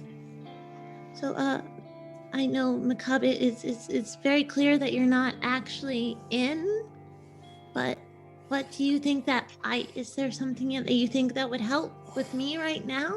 I know that I know Door's hurt, and maybe if I do this he'll be fine, and You're feeling, I can tell, Gah! Very, very clouded about this. Use it. The Raven Queen loves the sad energy. Think of your sadness. Think of your mother. Gah! Think about her. She's gross, and she's going to be around forever. And now somebody's going to end up having to deal with that bitch all the time. And I can't understand why anyone would have to tolerate that. Like, it makes no sense. And like, all she ever does is like, I want to be young. It's no big deal. And I have to constantly deal with it, and it's unfair. And then when Jespaire's like, oh, I'm so fancy all the time, and Gah! Now call out her name. Hi, Raven Queen, please help. Please, like a little, like... Everything seems to stop moving. As soon as you say that, all of your friends are frozen in place. And you hear, I would love to, my dear. I would so very love to aid you. But I can only do so if I can get inside that little cabin. I just need the tiniest little opening, and my birds shall do the rest. So are the Time walls... starts again. We have to break a hole in this thing somehow. She has a really pleasant voice. I don't know how to describe it necessarily. Is here? Yeah, she says that. To her? Did she say anything about me? Actually, she was pretty short and direct, but very, very calming. It was a pleasant voice. It's fine. She'll speak to me later. It's fine. So yeah, she says that we should probably break something. We should break through. You know, like open something, the door, or like we could do it in a. God, I guess I could try to like burn it down. I don't know. What are your thoughts? Like I haven't.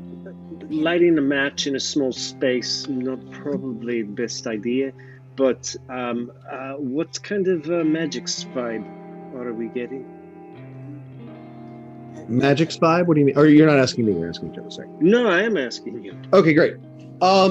You could cast spells. You could break through the wood. That's literally what I was gonna do. Well, I can cast. Oh, go for it. I was literally, as everyone was having this conversation, I wanted to just take my giant meaty bare fist and smash it through the wall. Make an athletics check. Athletics. Sure, it's +7. I'll take it. Yay, that's a 20 plus. So you smash, and the wall is incredibly tough, like reinforced, but you create the tiniest little hole with your claw. And as you pull back, you see raven beaks poking in, maybe half a dozen of them along the edge of this tiny thing, pecking wildly. And it's insane. The amount of coordination, the cawing, the crowing, the horrible cacophony.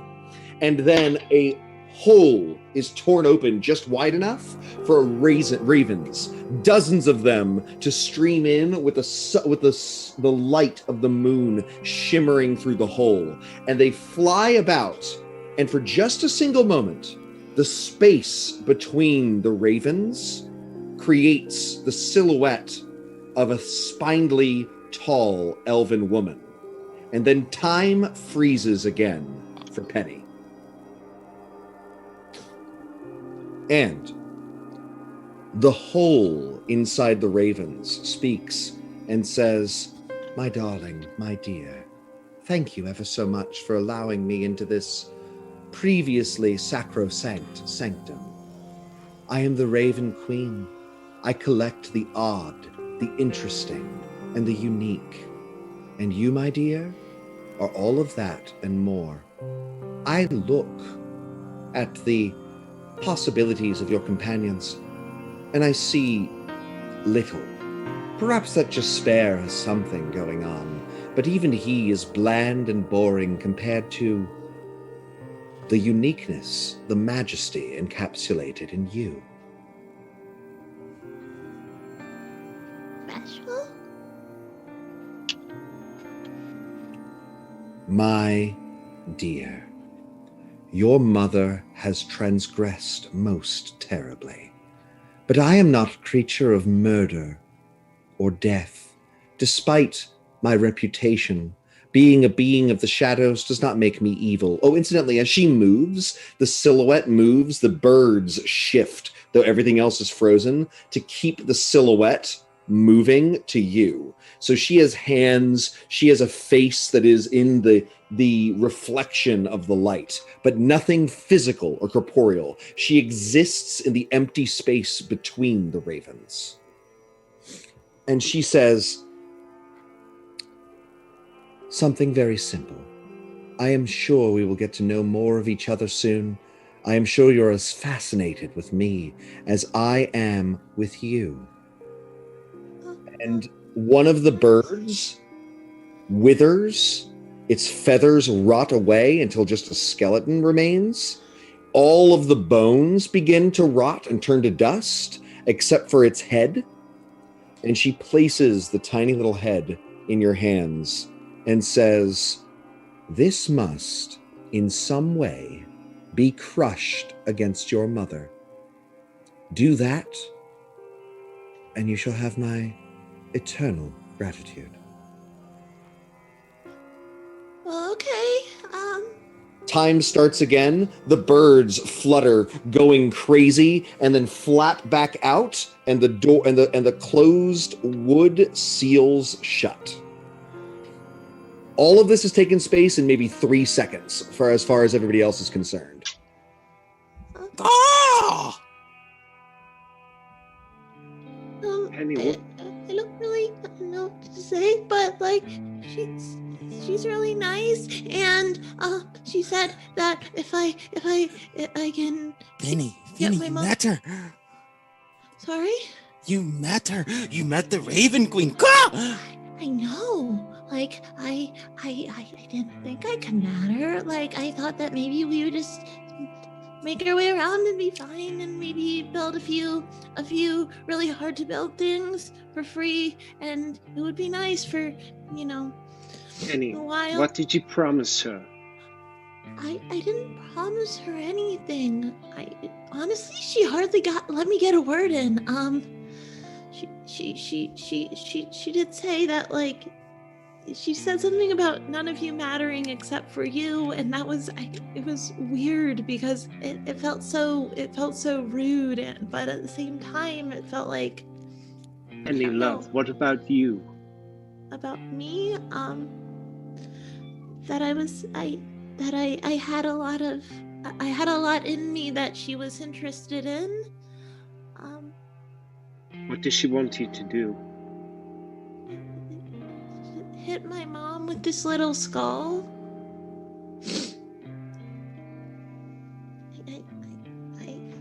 I don't really talk to God, so like maybe I'll make her go away.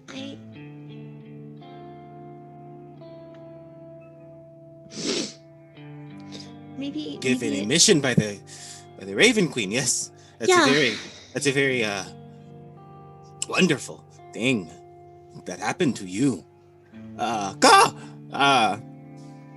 So let's help Penny with her mission to help the Raven Queen. Gah! I'm nervous that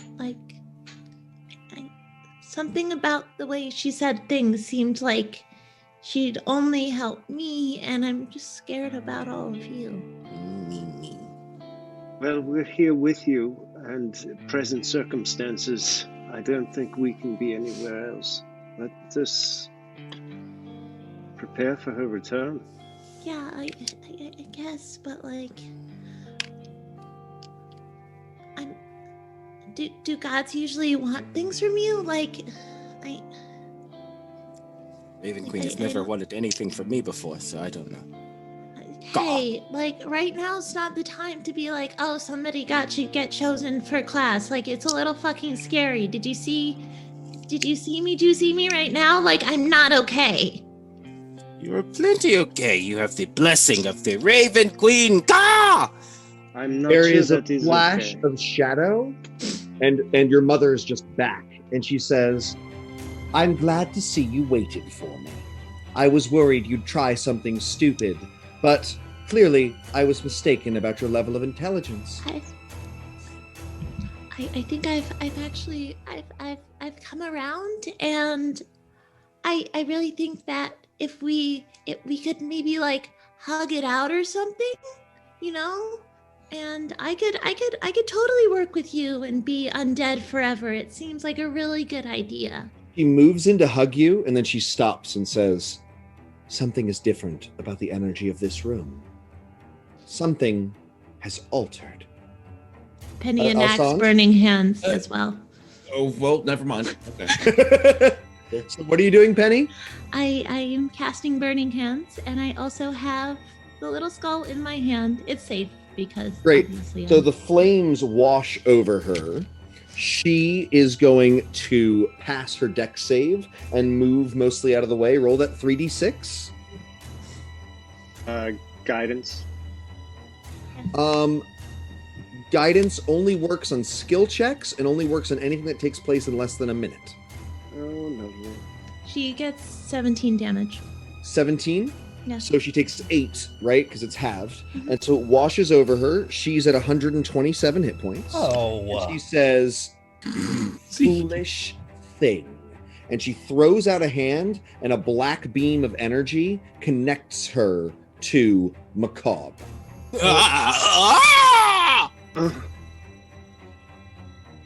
Do we want to roll initiative, or do you want to try to smash that skull?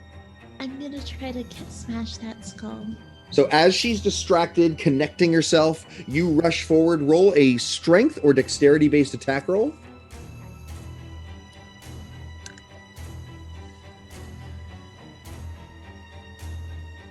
And guidance is on check, right? Guidance works in skill checks, which this is an Yeah. attack. Great. not I done. wanted to. It was 14. It was 14. It's fine. Subtle flute. The skull shatters and cracks. Your mother screams, "What have you done?" The windows open, but no light flows from them. And on the other side is a vast, horrifying wasteland of black spires, shadows without light, and horror. And your mother is nowhere to be seen.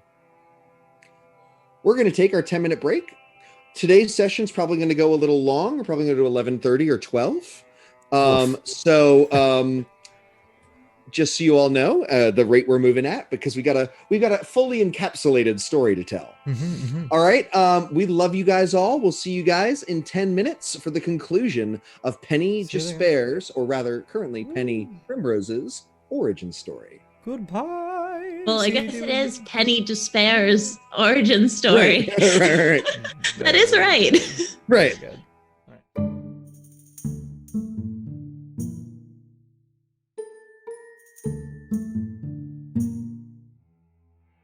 Welcome back to Dice, Drinks, and Drama. We return to the mysterious new location that our party has come to in our Penny Jespaire origin story, though she is currently Penelope Penelope Pensworth?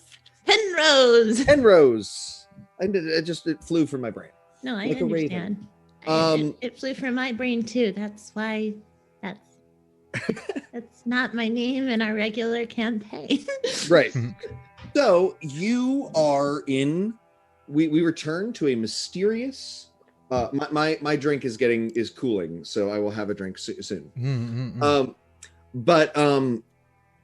We return to the cabin that was once the abode of Lady Penrose and is now in the middle of some sort of black, twisted, shadowy wasteland. I'm just saying, usually when you crack something a little smaller than your hand, the whole world doesn't go fucked. I don't believe that's an expression, but do you mind if I steal it? If I survive? Yes, as long as I'm paid, like, I don't know, like 2 gold per, like, published, like... What? Oh, sure, yeah. So, as soon as I distribution get published. rights, at least, if anything. I just want royalties. But, like, you're never going to get published, so it's fine. If I have them, I'll give them to you. Mm-hmm. Okay. Okay, so I think I broke the world. It's okay. Gah! The Raven Queen. Gah! We're under her protection. She's chosen you, Penny. I don't know what this will hold for you, for us. Where we are, shall we leave the cabin? But And by the way, you're definitely impulse by section, Sarge. What? What are you? Yes, the little rack by the front of the store. They get you. They get you. They got you. You're the get you. How big do you think? So what it's you're hard saying to is that I cover? got you. You never lost me. Okay. So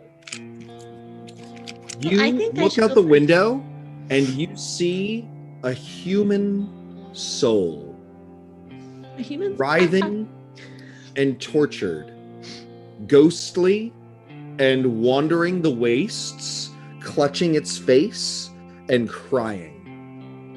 In the distance behind it, you see a great black citadel lined in strange, I won't say lights, because they don't seem to do anything but allow the citadel to be seen. Does that make sense? They don't shine out anywhere else. There's just in the distance, in this lightless void, a citadel that you can see. I don't remember reading this in the text.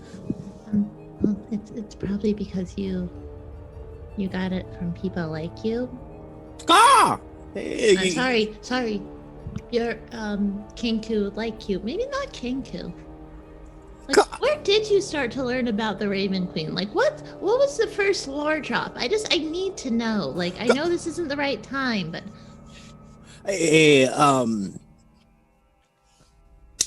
I was robbed at a very young age, and then the last piece of gold that I had left that my mother had given me, I sold it for a book on the Raven Queen.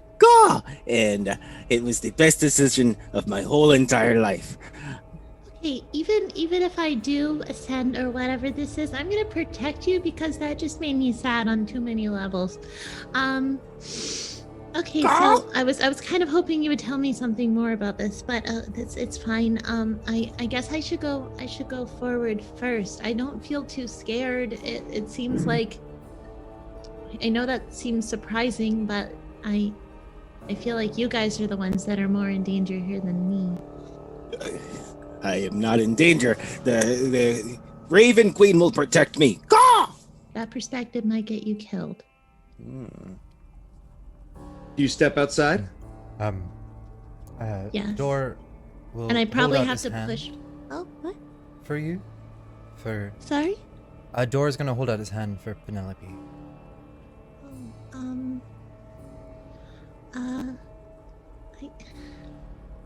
I'm really sorry, but like, I don't think that's safe for you right now. And even though it was never mentioned, Penny's gonna make sure to put her arm up as she passes Jespaire, just like this, and walks past through the opening. So, you step out, and as you look at the soul, time stops again. And this time you get the feeling of a humanoid presence, again incorporeal and incomplete. And she says, "Ah, a member of my collection. That soul there. He was a minor seventh son of a minor nobleman in a minor backwater of Karatur on the land of Toril. He spent his whole life clawing himself up, making greater deals, fighting harder and harder to claim just that little bit more gold for his family. And when he perished, they were one of the wealthiest people in his backwater. But then he died. I saw the ambition of his soul, and instead of allowing it to flitter away to whatever god's realm it belonged in, I decided it belonged in my collection. So here he stays, tormented for near eternity in the Shadowfell." So Which was his... Please. So what you're telling me is there's something that I really want, and that's really the main reason that you want me. Oh no. I collect that which is unique, that which has potential, that which is different. Had this gentleman been focused on anything but the mindless accumulation of wealth, there's so much he could have accomplished. I like that his life was worthless and that it ended up being a jewel in my crown and nothing else. I'm sorry, I misunderstood. I thought you were saying that was a cautionary tale, if anything. If you don't mind if I go back and maybe hold my friend's hand? The only way for you all to survive is to make your way to my citadel. There are paths. They are difficult. You should follow them as best you can. So, my friends will be okay? She does not answer. Okay.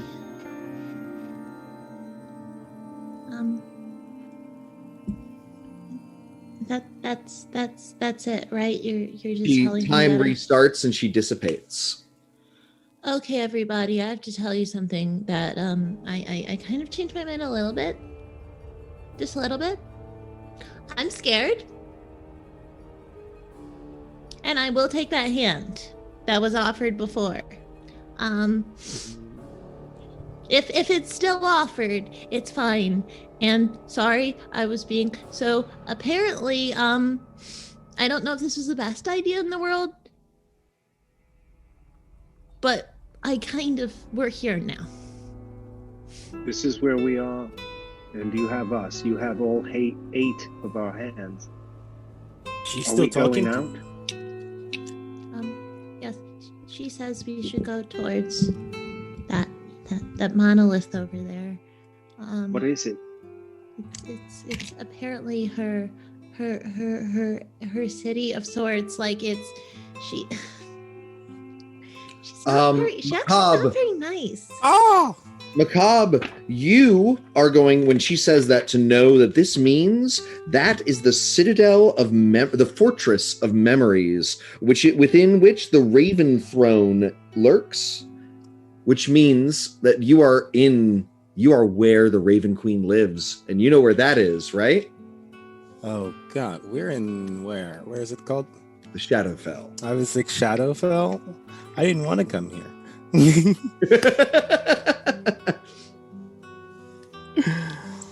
Oh, God! Don't ever meet your heroes. Don't ever meet your heroes. We are in Shadow Realm. Gah! Shadowfell. Gah! That's the citadel. Hers. What if you Her already know Heath is them? there. A Shadowfell? Does that mean that like did you sense anything else? You just were telling me that you didn't know much about this area then. So like, is there a map? Do you know like, do you have coordinates? I'm very, very, very concerned about. I remember reading. We just follow the light of the citadel. Gah! And as you step out, there is a little shimmering light. And even though there are no paths in the Shadowfell, a signpost appears. See, the Raven Queen always protects. Gah! The signpost says pride in one direction and vanity in the other.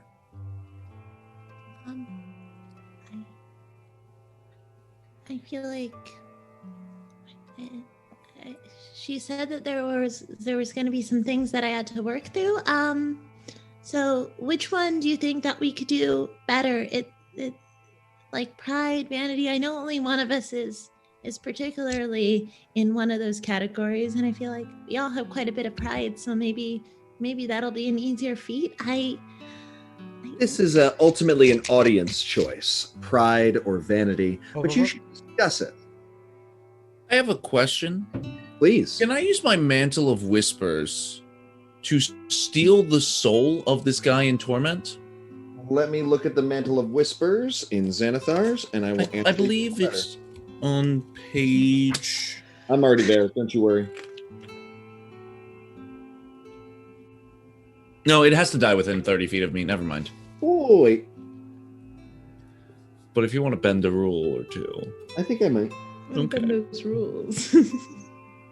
I'll let you capture that shadow. I'll get you spirit. Yeah. I'm just curious. Yeah. It's technically a shade, not a shadow. Yes. Are you putting in that vote, Zeke? Yep. Okay, cool. Just make it. So I Just flick my out my pen and sort of swirl him together, and he lands in my inkwell for later. Trapped.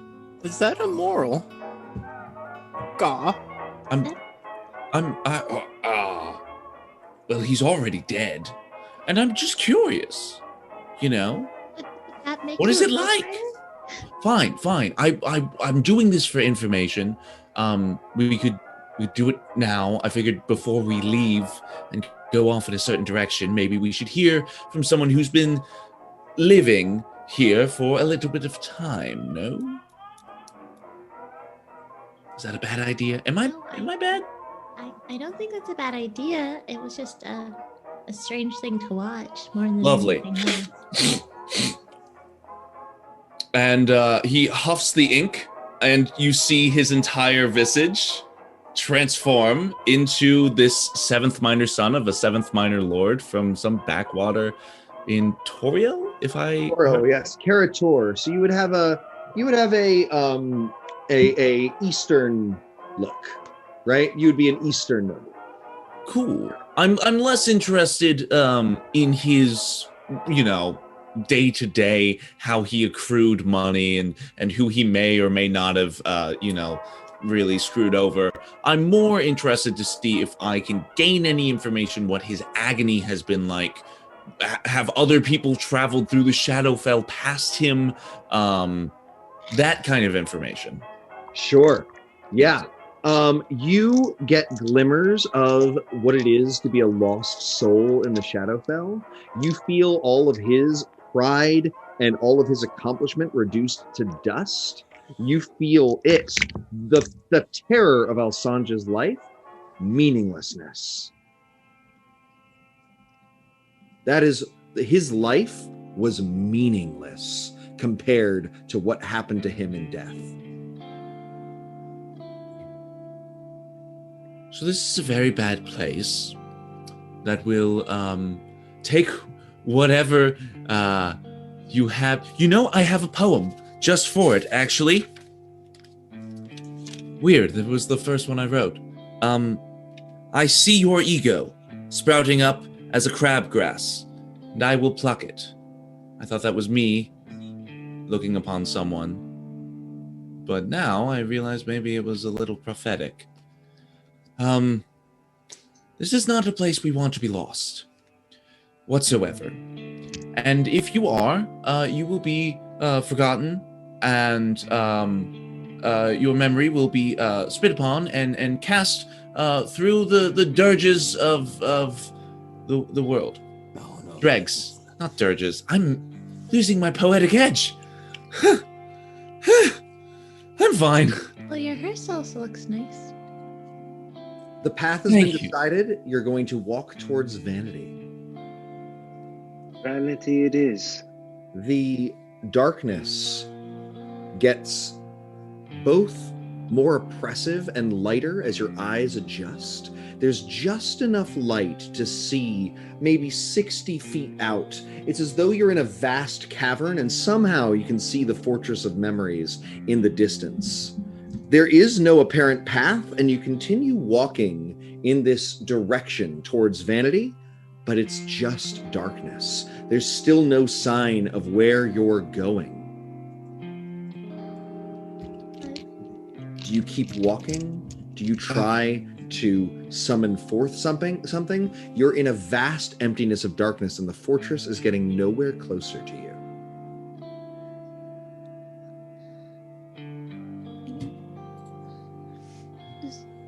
I only have things that make it darker.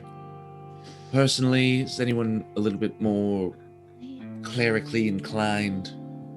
I know you're not full-blown Jespaire, but a little light. Read us another haiku. Okay. I like to bury these black memories deep down. Cemetery gut. What happens? There is a little flash, and then skeletal hands rise out of the ground, reaching towards Alsanj. They move towards him, and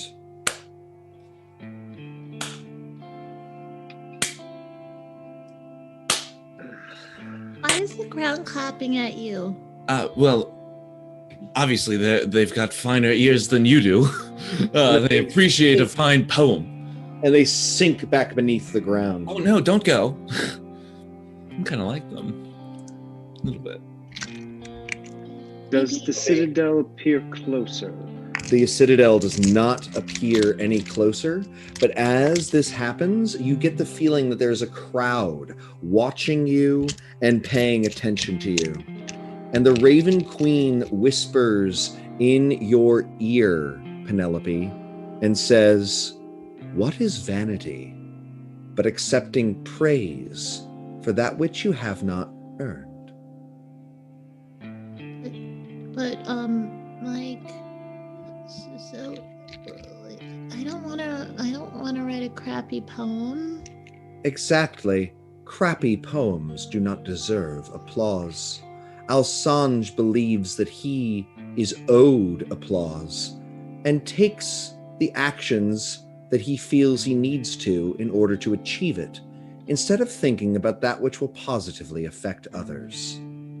Vanity is when accomplishment does not equal your perceived due for the accomplishment.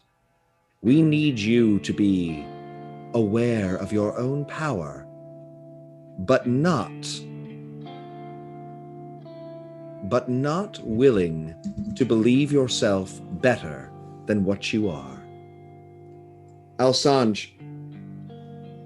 Oh yeah, I want to make it very clear that John loves Carter's poems. The Raven Queen is pure. Oh, so do I. Yeah, I was like, Cemetery got slapped. That was a good, yeah, no, they're wonderful. Like, fuck, dude, all right, it's they're cool. wonderful. But you get what I'm saying, right? Like, yeah.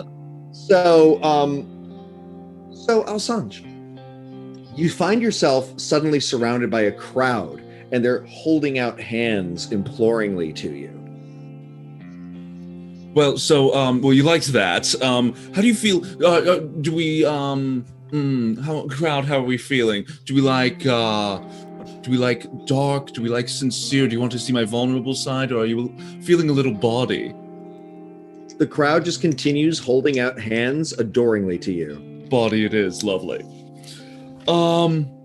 You'll like this one. Little confession, not exactly my poem. I kind of overheard it, but poetic license, it's fine. Use me, mommy, please. I hear you wield a power naked in the wood.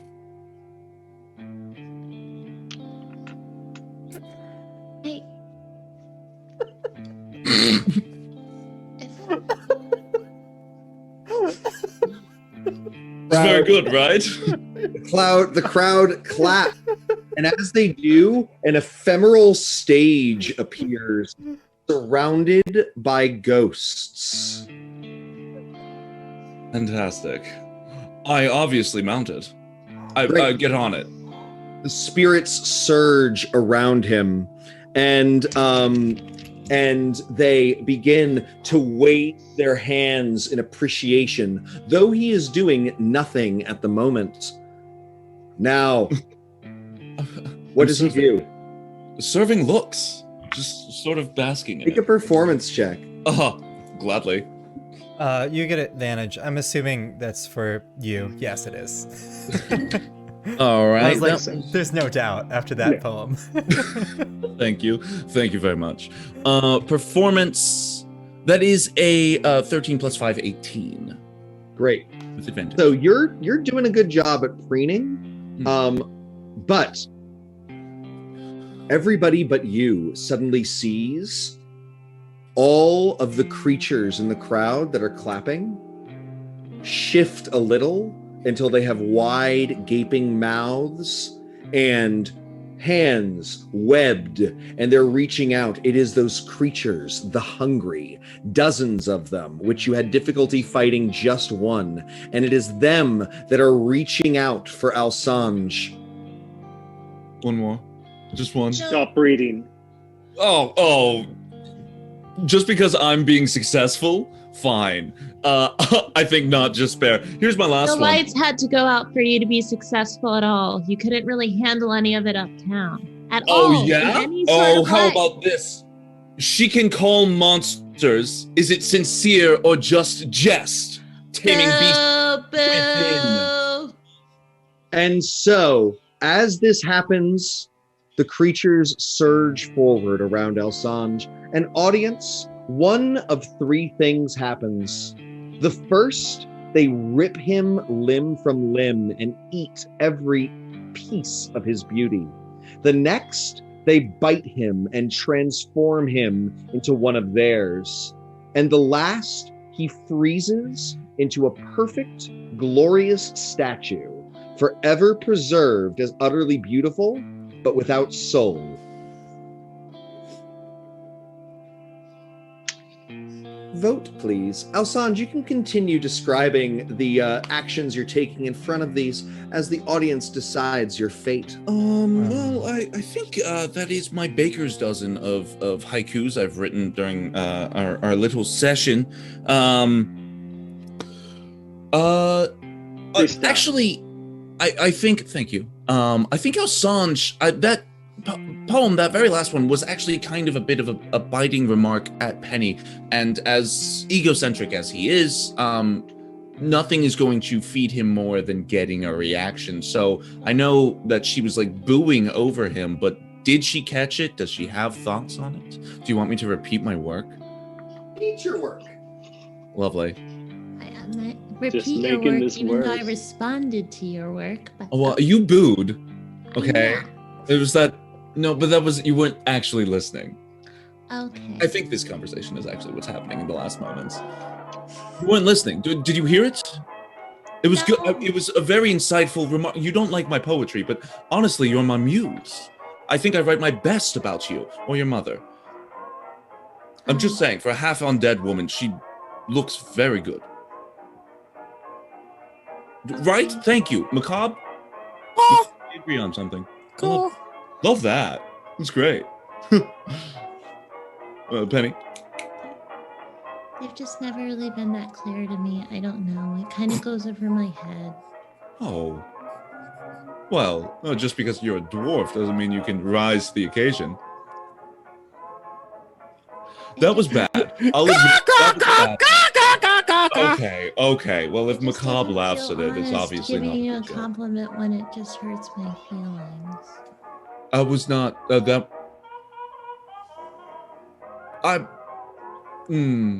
was mean. That was mean. Yeah.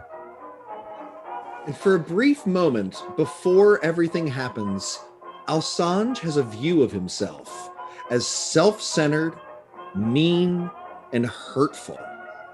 And he realizes the effect all of the little jibes, all of the little things he's done in his life, and he assumed that his beauty and his charisma would let him get away with all of those things. And there's a slight perplexed look on his face before he flashes back into a brilliant smile. And in that moment of his brilliant smile, he freezes, turned to perfect ivory. The creatures rub up on him, stroking his ivory skin, holding him and worshiping him, and then all of it disappears into shadow.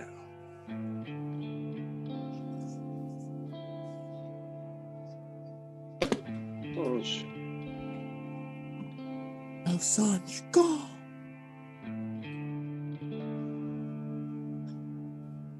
Was that supposed to be taken in any other way? Like, I thought booing would help. Then you see there's a little plaque that has appeared out of nothing on the bottom of Alsange's pedestal. And it reads, "He thinks he's owed much, but vanity eats itself. He was unworthy."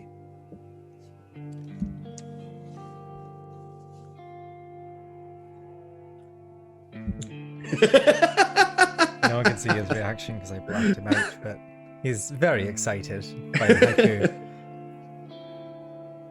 All right. Another signpost appears.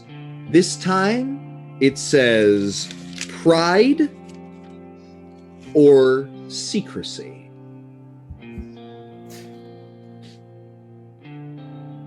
I don't think there's a good path. I don't think there's a good path for us to take. I don't either, but I'm feeling bad. I feel like I could have said something different and the poem would have... I don't know. It must be that his poetry disrespected the Raven Queen somehow. Go! That must be it. The Raven Queen isn't bad. Go! The Raven Queen is claiming us. I'm beginning to see how this works. Is the cabin visible?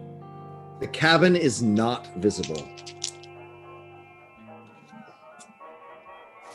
We have a choice, and the direction means one of us. Penny, that was not your fault. It totally was. Like, if I would have vainly been like, hey, maybe it's okay. Maybe it's fine that you're... It just felt exploitive and not honest and just felt gross. His poems were about himself ultimately, but Okay, like... they were witty. They were good. I knew a different side of him. He was my right hand.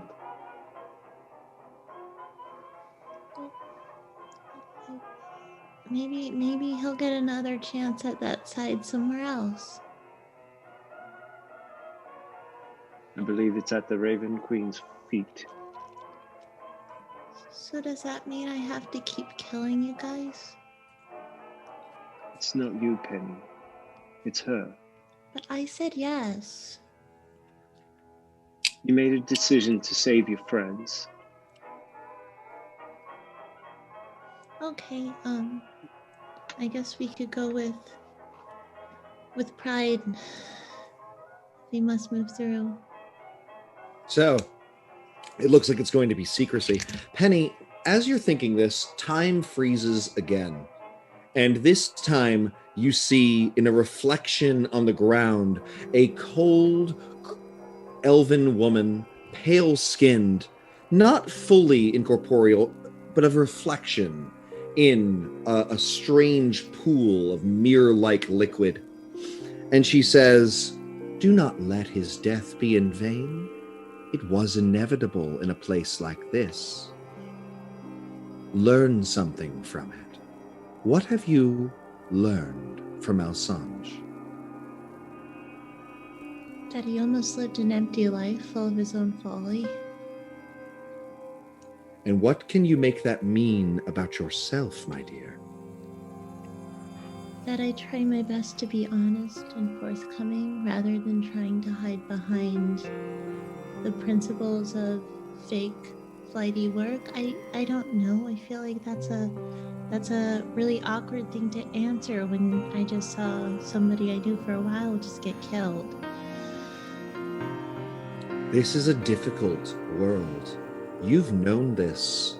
You need to become stronger, Penny. Okay. There's other ways to be strong. You can tolerate people like that.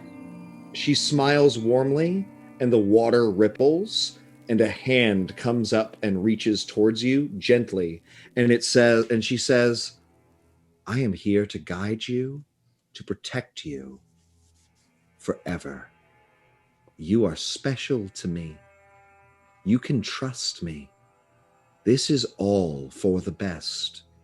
And in fact, it's even better if you choose it." I don't really appreciate the context in which this trial happens. It doesn't seem fair. What would be fair, my dear? You want me to just outright kill my friends and just tell me a lesson? I feel like that'd be less painful than watching them file by their own faults. I have done nothing here. Alsange chose that. Fine. You did choose it, and that was actually really gross. Like, what's the deal with why are people like that? Like the mom thing and then the devil mom thing. It just seems like they just didn't get hugged enough. I don't know. This made me really uncomfortable. So he smiles and says, "You will never need to want for affection again, because Really? you will be with me, wrapped up in my ephemeral bosom." Okay, that sounded a little too maternal for me. Like, I feel like if we want to work on the dynamic as we move forward, that might work. But like, that felt a little too. I don't need a mom. Then what is it you do need, Penny Penrose? Somebody that just doesn't hold me back. And I feel like I have that, but... Then perhaps you understand why we are judging your current company. I think that exists in my current company. We shall see. The road continues onward, and now the fortress seems a little closer. You continue on, moving through the darkness of the Shadowfell. And this time, you see that there are mirrors hanging in nothingness. And when you look in them, first you see your reflection moving perfectly, but it's Alsange. And Alsange says something insightful about each of you, perhaps in haiku form, or perhaps in some other form. The point is, he says something that you would hate for him to know or say. Can you give me some of that, Alsange? Do you need help? Let's go on the fly. Door, you are closed to all but yourself. Let it open. Let them in. It's fine. Macabre, you Grabs collect the so mirror many and things because you are afraid you will be lost. Jespaire, build as much as you want. Everything will come crumbling down. And Penny, maybe you do want a mom. I don't know. Just think about it.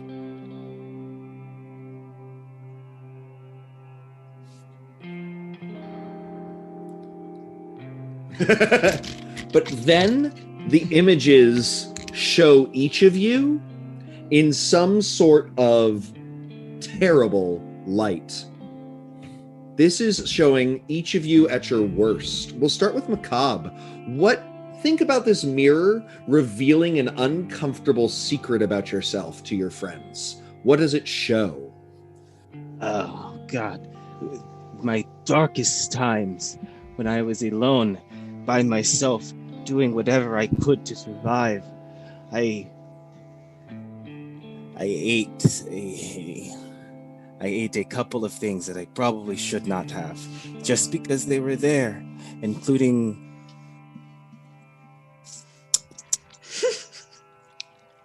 Your unifying characteristic between every character you'll ever play is they cannibalism, apparently. Yeah. Let's say it's squab. Let's say it was squab. Great. Jespaire, what is in your mirror? The temples are empty.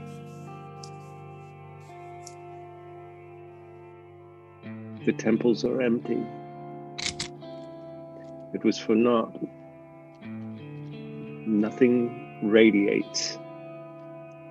No one finds community nor balance. Penelope, what is in your mirror? My mirror is me alone. Not me alone, but me watching as people service others and teach them and treat them. But I'm always the one that's left out. I'm always the one that has the empty plate. I'm always the one that's not serviced, that's not treated, that's not controlled. I'm the one that can be freely themselves while still all alone. But I watch, and I really want to be that person receiving that bowl, the person receiving that blessing, but not in the way that they receive it. And then there's just a sharp pain that kind of rushes over me. And then I just die.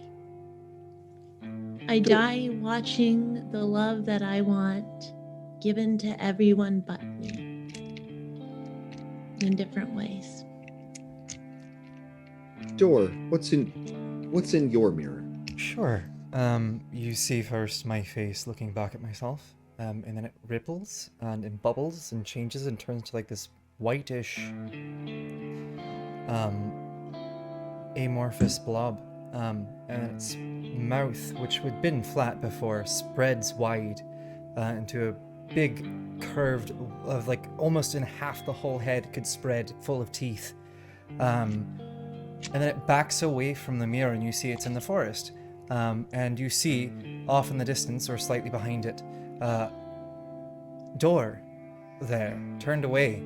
And then this white amorphous thing approaches behind him and deftly wraps itself around his neck and holds itself there until Door falls. He struggles for a long time trying to hold and pry the thing from his neck. But he dies in the forest, and it drags him into the bushes and transforms into, you see it bubble again and become Door, and that's the moment that you see Penny walk into the clearing. And actual Door, that as you see him, grabs the mirror and smashes it upon the ground. All the mirrors shatter and disappear.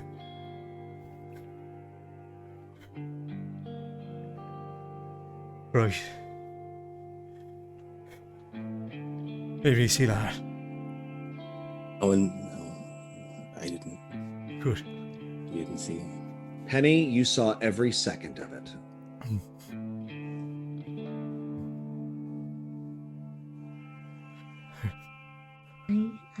I didn't know that.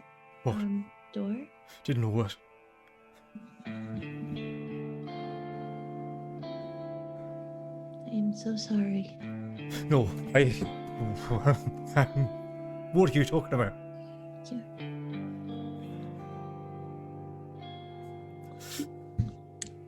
Would you be honest with all of us? I am being honest with you. This is who I am. I know you, you know me.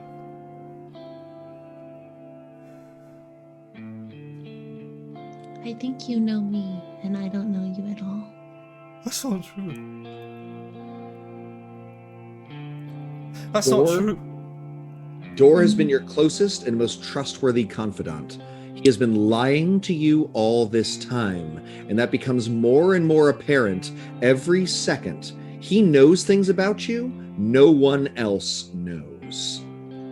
Penny leans down to where he is and just puts her hands on his face, and just gives him a very, very small kiss on the forehead and says, "You can be whoever you need to be, just let go."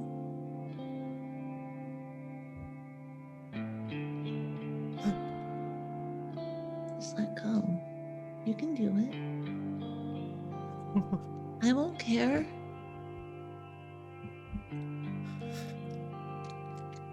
I won't. You'll be okay. Okay. And he ripples and becomes literally like this white amorphous blob, and where eyes is just a blank space looking back at you. Penny doesn't let go. Penny just holds on. What do you want to be? I don't know. The mouth doesn't open when he says that. It just, the sound happens. I don't think it matters. I don't know if I did this for me or you, but I think you needed to feel it.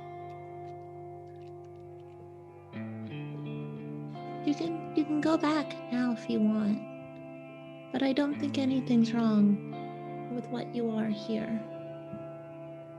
It's just not as tangible as some of us, which is fine.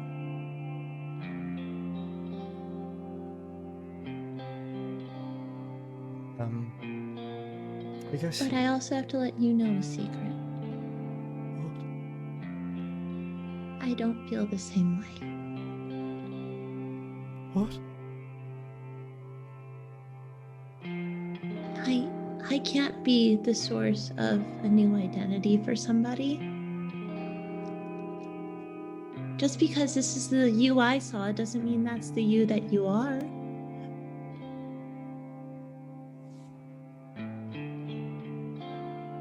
It's all I am anymore. I'm sorry. That's not my fault.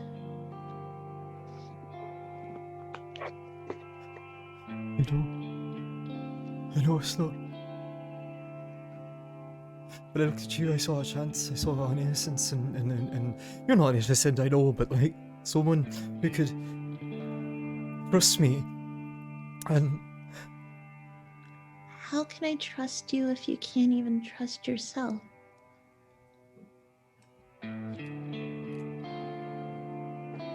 how can I love you if you can't be this? What am I? I can't define it. I think that's up to you, and it's a lot of work, but... Door. Oh, sorry, please finish your sentence. No, please, Coach. Sorry, it's very difficult to determine when a moment has ended. Sorry. So, over Penny's back, you see a floating Taraka card, the Illusionist, and you can feel the power radiating off of it. This is one of the great artifacts of the Bastani, cards that can tell the future. And you realize you have the option to put all of this back in the bag. You can take this card and take its power, and your secrets will be yours again.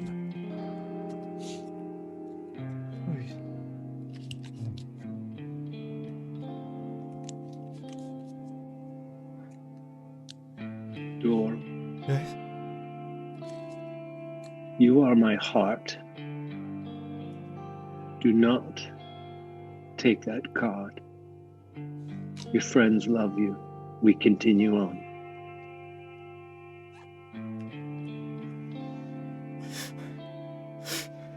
But I don't. And I reach for it.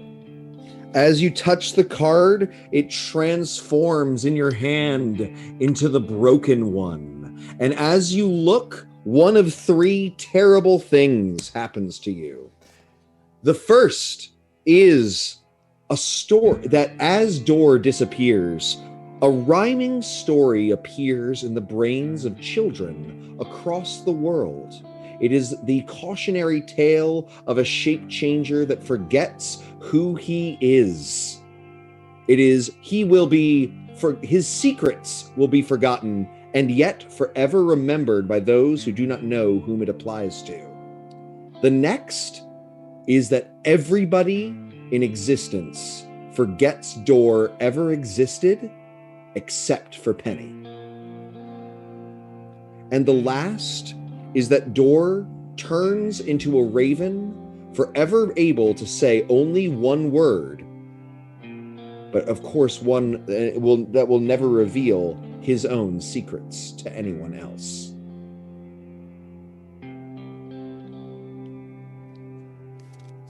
Thought he'd be able to start over. I didn't realize that I was the only source he had for who he was.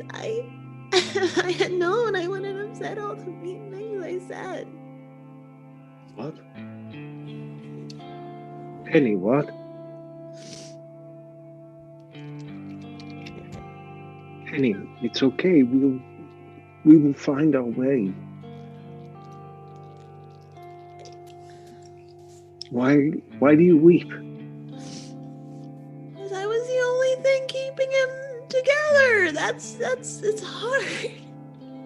Alsange was a loss, but we must find our path. All right.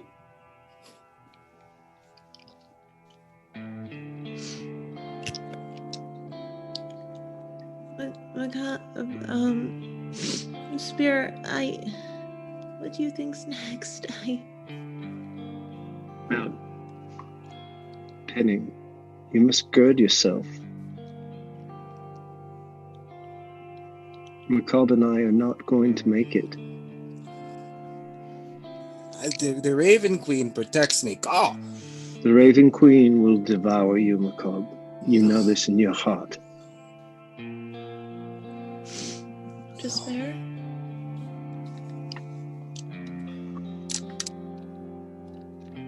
You'll be spared.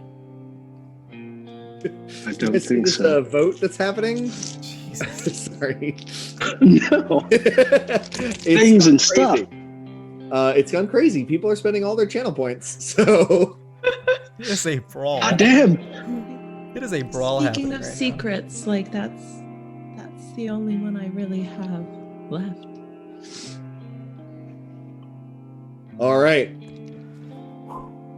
Door transforms into a raven, able to speak only a single word, one that does not reveal his secrets. What is that word, Door? Oh. I don't know. Connor, go away. I know. I saw never. When you said that, I was like never door, which is stupid. Just not appropriate. But. Oh no! Did we freeze? Me? I think it just says Penny. Penny! Great. The raven calls out the name Penny and then flaps towards the Fortress of Memories. You find yourself with only a single sign that says Pride. Oh. There he is.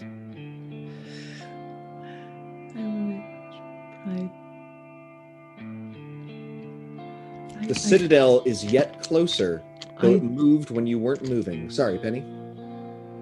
I don't mean to be forthcoming with this, but I'm really concerned that this might be you, Macabre. Macabre puts on a very brave face, though you can see him literally shuddering and shivering with fear, so much so that he is dropping bugs as he walks. And he picks them up as they go. Thank you. You find yourself surrounded on all sides by Kenku and ravens and others, all of which are genuflecting to Macabre. And one of them says, "Come home." And a beautiful woman in a gracious and glorious long dress made entirely from raven feathers, with a glorious golden crown and an extraordinarily pale face appears, and she says, "Everyone else was being tested. This is no test. You are finally to be acknowledged by the queen you have done so much for. Tell us all about the great things you have done and why you deserve to come to the Citadel of Memories in honor and renown." Oh, good gracious, my mistress, and I bow down very deeply. Oh, I've gathered all of these for you, and I hold out a bunch of rocks, and hey, these are for you, memories from all of my travels. I had lots of travels for you, madame. Ah! She picks up one of the rocks and looks at it. "Penny, this looks nothing like the Raven Queen you've seen before. She's corporeal. mm-hmm. It just doesn't look like what you've been seeing." And she holds up the rock and says, "What a glorious little memory. And for this, you deserve to be lauded forever." I turn back to my friends and I say, see, I knew it. Yes. I never doubted for a second that I was worthy. Oh, thank you, Raven Queen. Thank you. You bestow me great honor. "Oh, yes. Yes, I do. You shall be an extraordinary servant of mine, perhaps. All you need to do is stand in front of all of these admirers and tell them what a good servant you've been to me. Tell them everything you've done and why you deserve to be one of my greatest followers." Of course, madam. Of course. And I stand on the podium and I start to prostrate and I say, I have traveled many places searching for all sorts of things that the Raven Queen might like. Ah! What have you found? Huh? Well, let me see what you have found. Nothing. Look at this. And I pull out a I don't know, a dull knife, and I say, "This was found in the catacombs of a very, very wealthy butler," and I just go on and on about this wealthy butler and this stupid knife that I got from the Raven You Queen. shall remain in my employ. So, is Macabre transformed into one of the lost, the five-limbed creatures that go about searching for things endlessly? Is he turned into a pile of useless junk and distributed amongst the rest of the Raven Queen's followers? Or is he simply devoured by the Raven Queen so that he accomplishes something for her? This I found when I was traveling with Jespaire. He told me not to pick it up because it could be cursed. I said that the Raven Queen loves curses, so I took it for her anyway. It did burn when I picked it up, but it's basically fine now. This I found when I was traveling with Penny, and she said to me, "Look at that thing in the river." And I said, "Oh, what thing?" And I looked, and it was this. And I said, "Oh," and I picked it up, and I said, "Oh, the Raven Queen, she's going to love this." Ah! And Penny said, "Oh, she probably won't even know that you even picked it up. And look at me now. I am talking about it in front of the Raven Queen. Ah! Oh, this is great. This is the happiest I've ever been. Thank you, Raven Queen." Oh. And so he continues extolling his virtues, and you see that all the creatures are shifting into these five-limbed monstrosities, each of which ends with a terrible spike, the Lost. And they are, there should have been three, but I'll change it. I'll five-limbed junk works. It's okay. It was five-limbed monster, pile of junk, and tasty bird, but that's okay. We just refused. We refused to allow him to be a pile of junk. And 2-for-1 special, right? And it does indeed. You see all of them getting closer to him, and he doesn't seem to realize it. They're coming up on him. They are pawing at him with their spikes, and he just continues. Maybe he's going to become all three things. Okay, no. If we get a tie, all three become true somehow. That's what the fates have decreed. So, and the energy, the dark energy, flows all around Macabre. He continues extorting his own minimal accomplishments. And oh, we're sitting at a tie. Oh gosh, I'm just wrapped up with excitement. The next things I say should be the thing. Nobody else vote. Great. So, for a moment, a horrible spike bursts out of the side of Macabre's chest, and then two more from his lower torso. They writhe and twist, and you watch as they transform and sift into pieces of shell, small rocks, the kind of ridiculous knickknacks Macabre kept on himself at all times. The knickknacks fall, shattering to the ground. The creatures dive in, but they're shooed away by a mass of ravens that fly in, pecking and biting at the junk, and when they flitter away, there's nothing left of Macabre.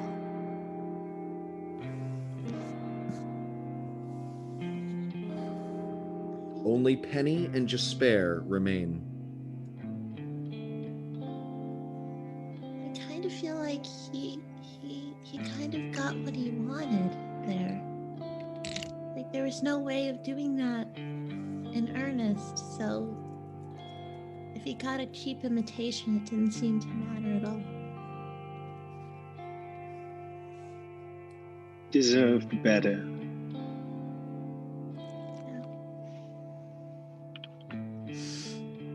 who deserved to see himself. He did not get the chance. No. I'm just. The Raven Queen has claimed you. I don't know what we can do. We only have another path, and I will sacrifice myself. But you must look in yourself and make a decision. Are you to submit yourself to the Raven Queen? You must ask yourself if this is what you want. If you're going to fight, I will fight with you. But you must decide as we continue. There's no escape. You understand? Yes, I understand. I do. And that's when another street sign appears that says balance. Well, there we are. And the scales tip that away. The Citadel Let's go. is incredibly... Sorry, I didn't mean to cut you off. The Citadel is incredibly close now. You are within half a mile of it. And as you walk towards balance, you find yourself at its gates. And the gates are surrounded on all sides by horrible, empty, destroyed, looted temples to Alpenzer. They are filled with ravening shadow creatures, ripping through it and desecrating them. And in one of the stained glass windows that would have once been part of one of these shrines, you see a reflection of a beautiful, pale woman. With not a reflection, but shining through somehow with light through the stained glass mirror, with a raven on its shoulder. And it says, "You have been deceived. These tests were not for Penny. They were for you. I too am interested in revealing the secrets of Alpenzer. I am always interested in the revelation of secrets. Your companions had to disappear because they were holding you back. And all you need to do is choose to give up Penny as well, and the balance can be restored."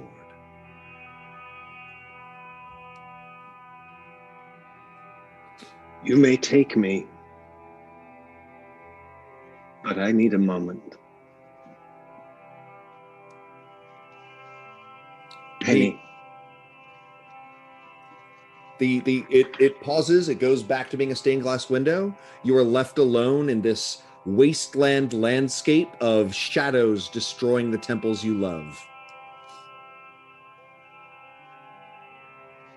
Penny. Yes? There is a crack in her image. It is not Alpenzer I serve. I am no paladin of Alpenzer. I serve the messenger of Alpenzer. I serve the amethyst dragon. This is false. I'm going to give myself to her, that balance may be restored on some plane. But you still need to make a choice.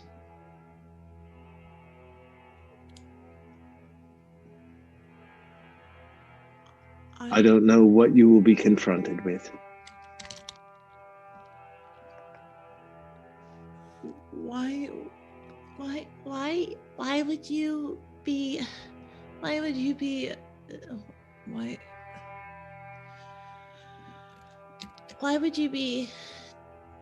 you be tested if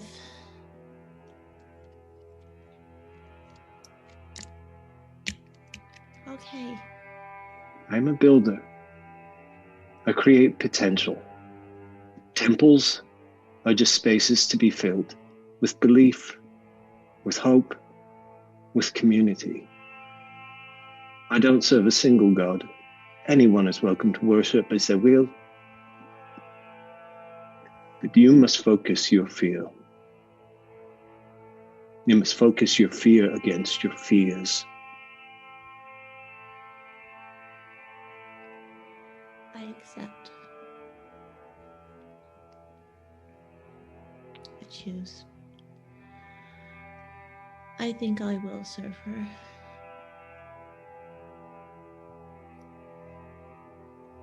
I make a mad dash inside the temple, just arms wide, offering myself.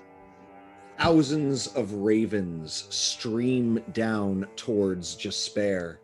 Chat, what should be his punishment? Devoured by ravens? Torn to pieces and built into a temple of Apenzer made of living flesh? Or trapped inside a crystal ball to advise the Raven Queen on secrets of Apenzer and balance for all eternity? Or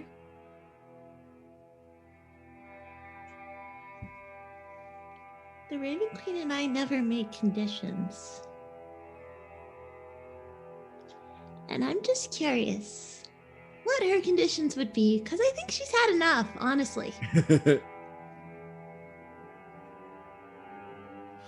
I'm mad at you, Carter, for getting my weir back. Evening moment. I didn't think anybody else had ever seen that movie.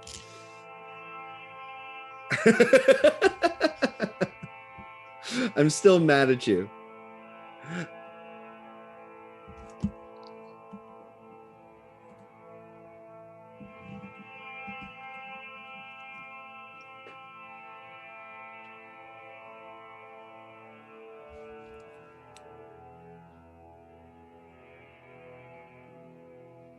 All right. The ravens are covering every piece of Jespaire. They're covering him. They're contorting over him. You see them twisting and transforming around them. Their wings melding and twitching together until there's nothing but feathers and beaks and eyeballs covering Jespaire. It is clearly another act of transformation. And I did not know that Alan was a Shakespeare teacher. I'm actually a classically trained actor myself. So, yeah, no, I saw that, Carter. So yeah. He's it's amazing. Sorry, this I had this vote happen a little bit too late, so it's creating a unnecessary pause in our action. Cat on my desk. It's fine. Great. Bring on the crystal ball. So,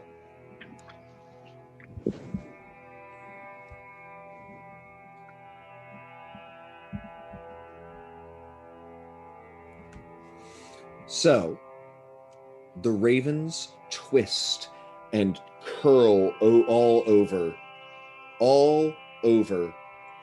Jespaire. I'm just gonna go forward and say crystal ball is happening, unless it changes, and I'll change it. The wings filter in, they cover Jespaire, and then they parse away. Jespaire is standing there, whole and complete, with a living cloak made of ravens, twitching and pawing at their own everything. And in his hand is a crystal ball filled with wisdom. Jespaire passed the Raven Queen's test.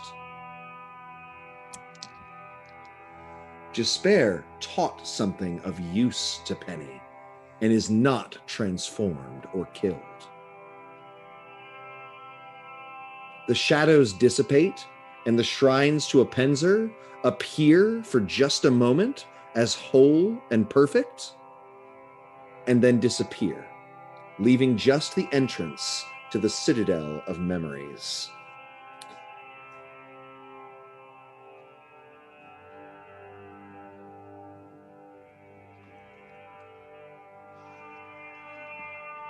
There is silence. Just you and Penny together, alive. I did say you weren't gonna die. Unexpected.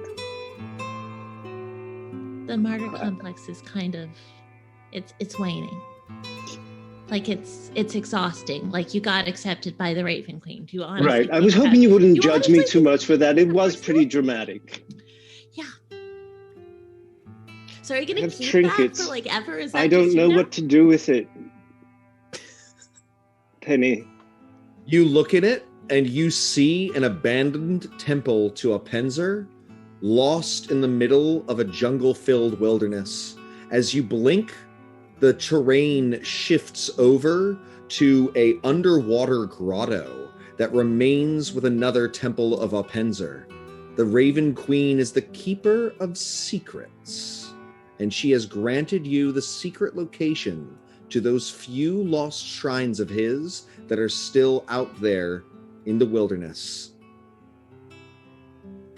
It is an incredible gift, even if the engineer 1423 does not think so.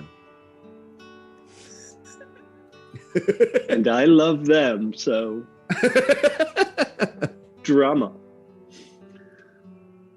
The doors to the Citadel creak open. Invitingly, Penelope.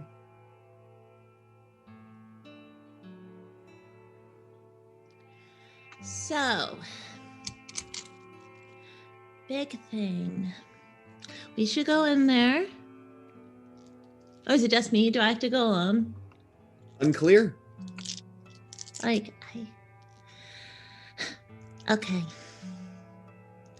Penny goes through the door and holds the door in a very obnoxious way for Jespaire.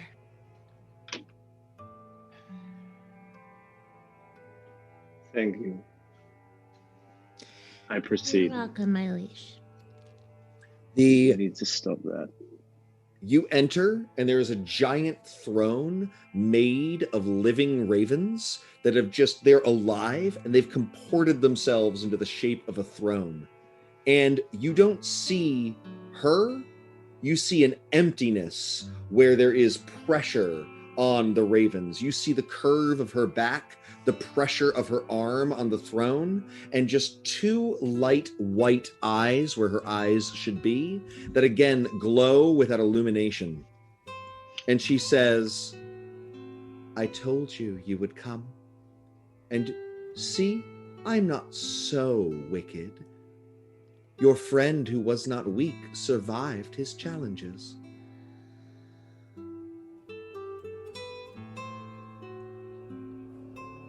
Thanks for... You don't think you could have been like, your friend suck, let's leave them behind? Like that couldn't have been a motivating factor for you? You couldn't have been like, oh, hey, I taught you this lesson. They're actually fine. Here's the curtain. And then they just walk out. She gestures, or rather you see the arm lift from the side of the throne, and the curtain wafts open. The statue of Alsange is there, with a raven sitting on top of it, and the strewn pile of junk all along the bottom of it. And she says, they are fine, and they're here. They have earned their just deserts. I like that you keep receipts. She says, but think about what you saw in that mirror. Mm-hmm. What is it that you wanted more than anything else? What is your secret desire, Penelope? Control. Yes, power and acceptance. You are sick of being the second choice, or one amongst many. Yeah, I know. And I have found you most intriguing and in fact perfect. My servants in the material realm are all warlocks, which is fine in a way, but I wish to become a goddess. And the beginning of that path is to have a prophet. And I choose you. and only you. Thanks.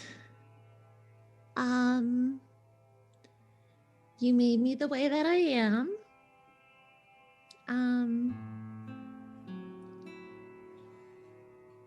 I'd cry 2 deaths ago, but I am honored to serve as your prophet. She smiles and says, "Come give us a hug."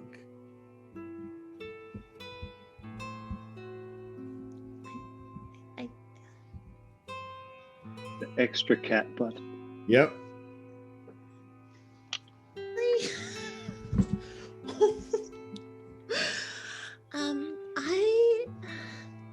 Fine. And you can see Penny just start to cast burning hands as she goes in to hug the Raven Queen. The flames lick over the living birds. They burn and melt, but more birds fly in and fill the space.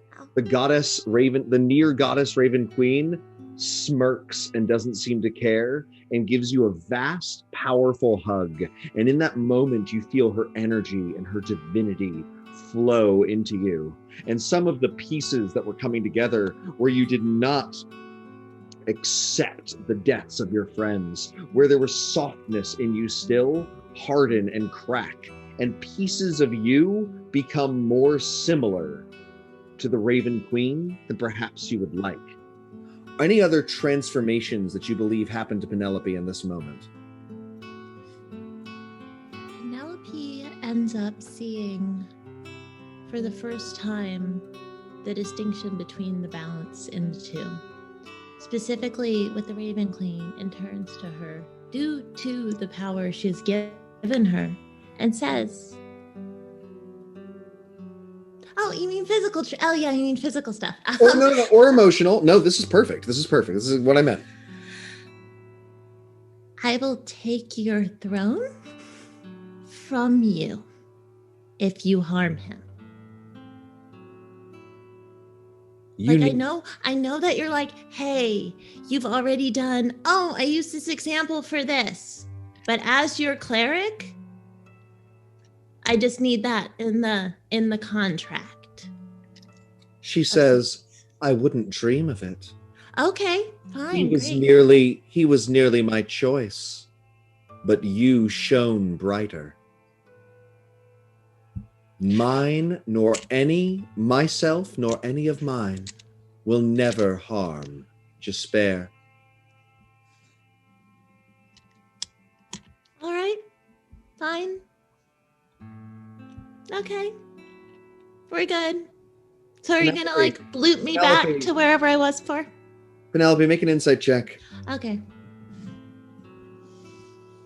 Get them in writing. Gotta get it in writing. 14. You realize that she has conceded more than she perhaps meant to. In saying that she would not harm Jespaire, you might be able to protect yourself from her as well.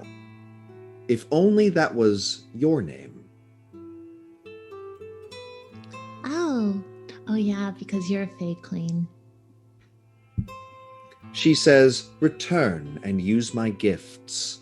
And you find yourself, you and Jespaire, standing in the cabin, in the woods, in the darkness, with the Nagpa energy dissipating, your mother nowhere to be seen, also banished to the Shadowfell. Birds, not ravens, but songbirds are singing in the morning light as the sun begins to rise over the nearby bucolic landscape.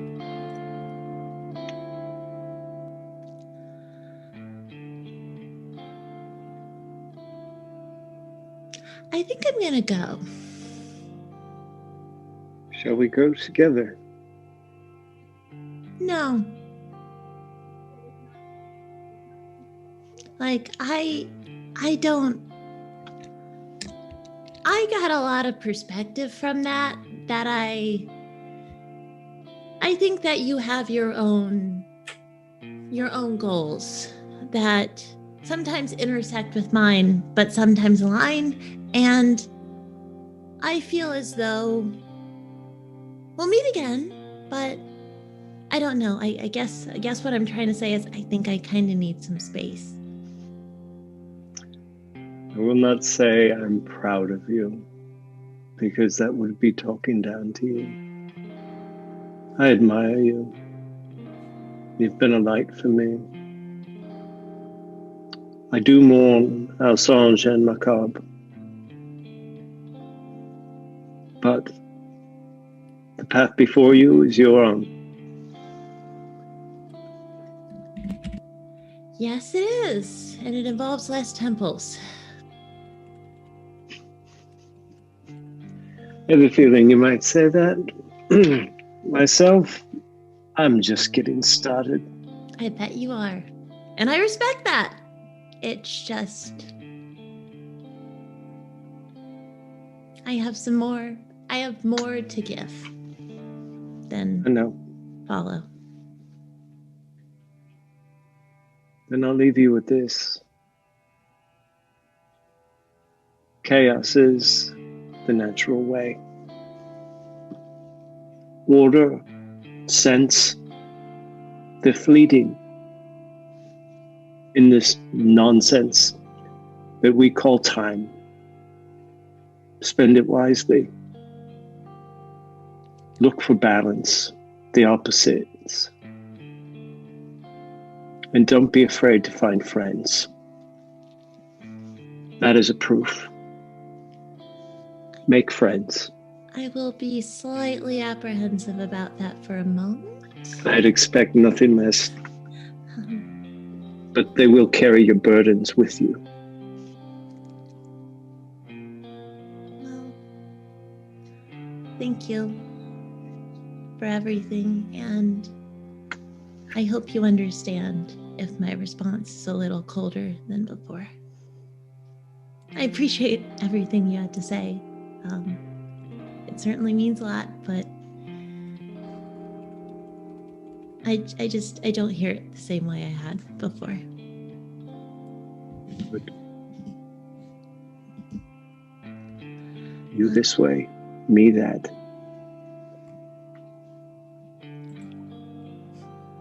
Well, good luck. Before you leave each other's company, there is an important prequel business that must be done, which is that Penelope's name changes. It cannot happen in the slide, unfortunately. Oh, okay. Got it. Sorry, I thought that would happen now. Never mind. In that case, ignore me. They go their separate ways, Penny having been transformed forever. And that is, I believe, where we end tonight's tragic tale of Penny's lugubrious past. Hi guys, it's me, Carter, or Finnegan, or editor. Whatever you want to call me. First off, I want to thank you on behalf of the whole DD&D team. It means a lot to us that you're watching our content on YouTube. It's super cool. So please be sure to like and subscribe and ring the bell and all the other YouTube stuff that you're supposed to do. Second off, I do want to say, if you enjoyed this episode and you found yourself being like, oh man, that was cool, but I sure wish I could have been a part of that conversation and helped decide where the party should go, you can. You can watch us for free on Twitch every Wednesday night, 7 p.m. Pacific, 10 p.m. Eastern Time. We are simultaneously on the twitch.tv/Dice Drinks and Drama channel and the twitch.tv/D&D channel. Wizards of the Coast is hosting us. It's awesome. So those links are down below, along with a whole bunch of other cool stuff that everyone on the team is making. Vic's got a module. Devren's got a podcast. I may have something eventually, and I'll put it down here, along with our Patreon. It's super cool. There's a couple tiers, lots of exclusive content, and yeah. That's it. Thanks for watching. Bye-bye.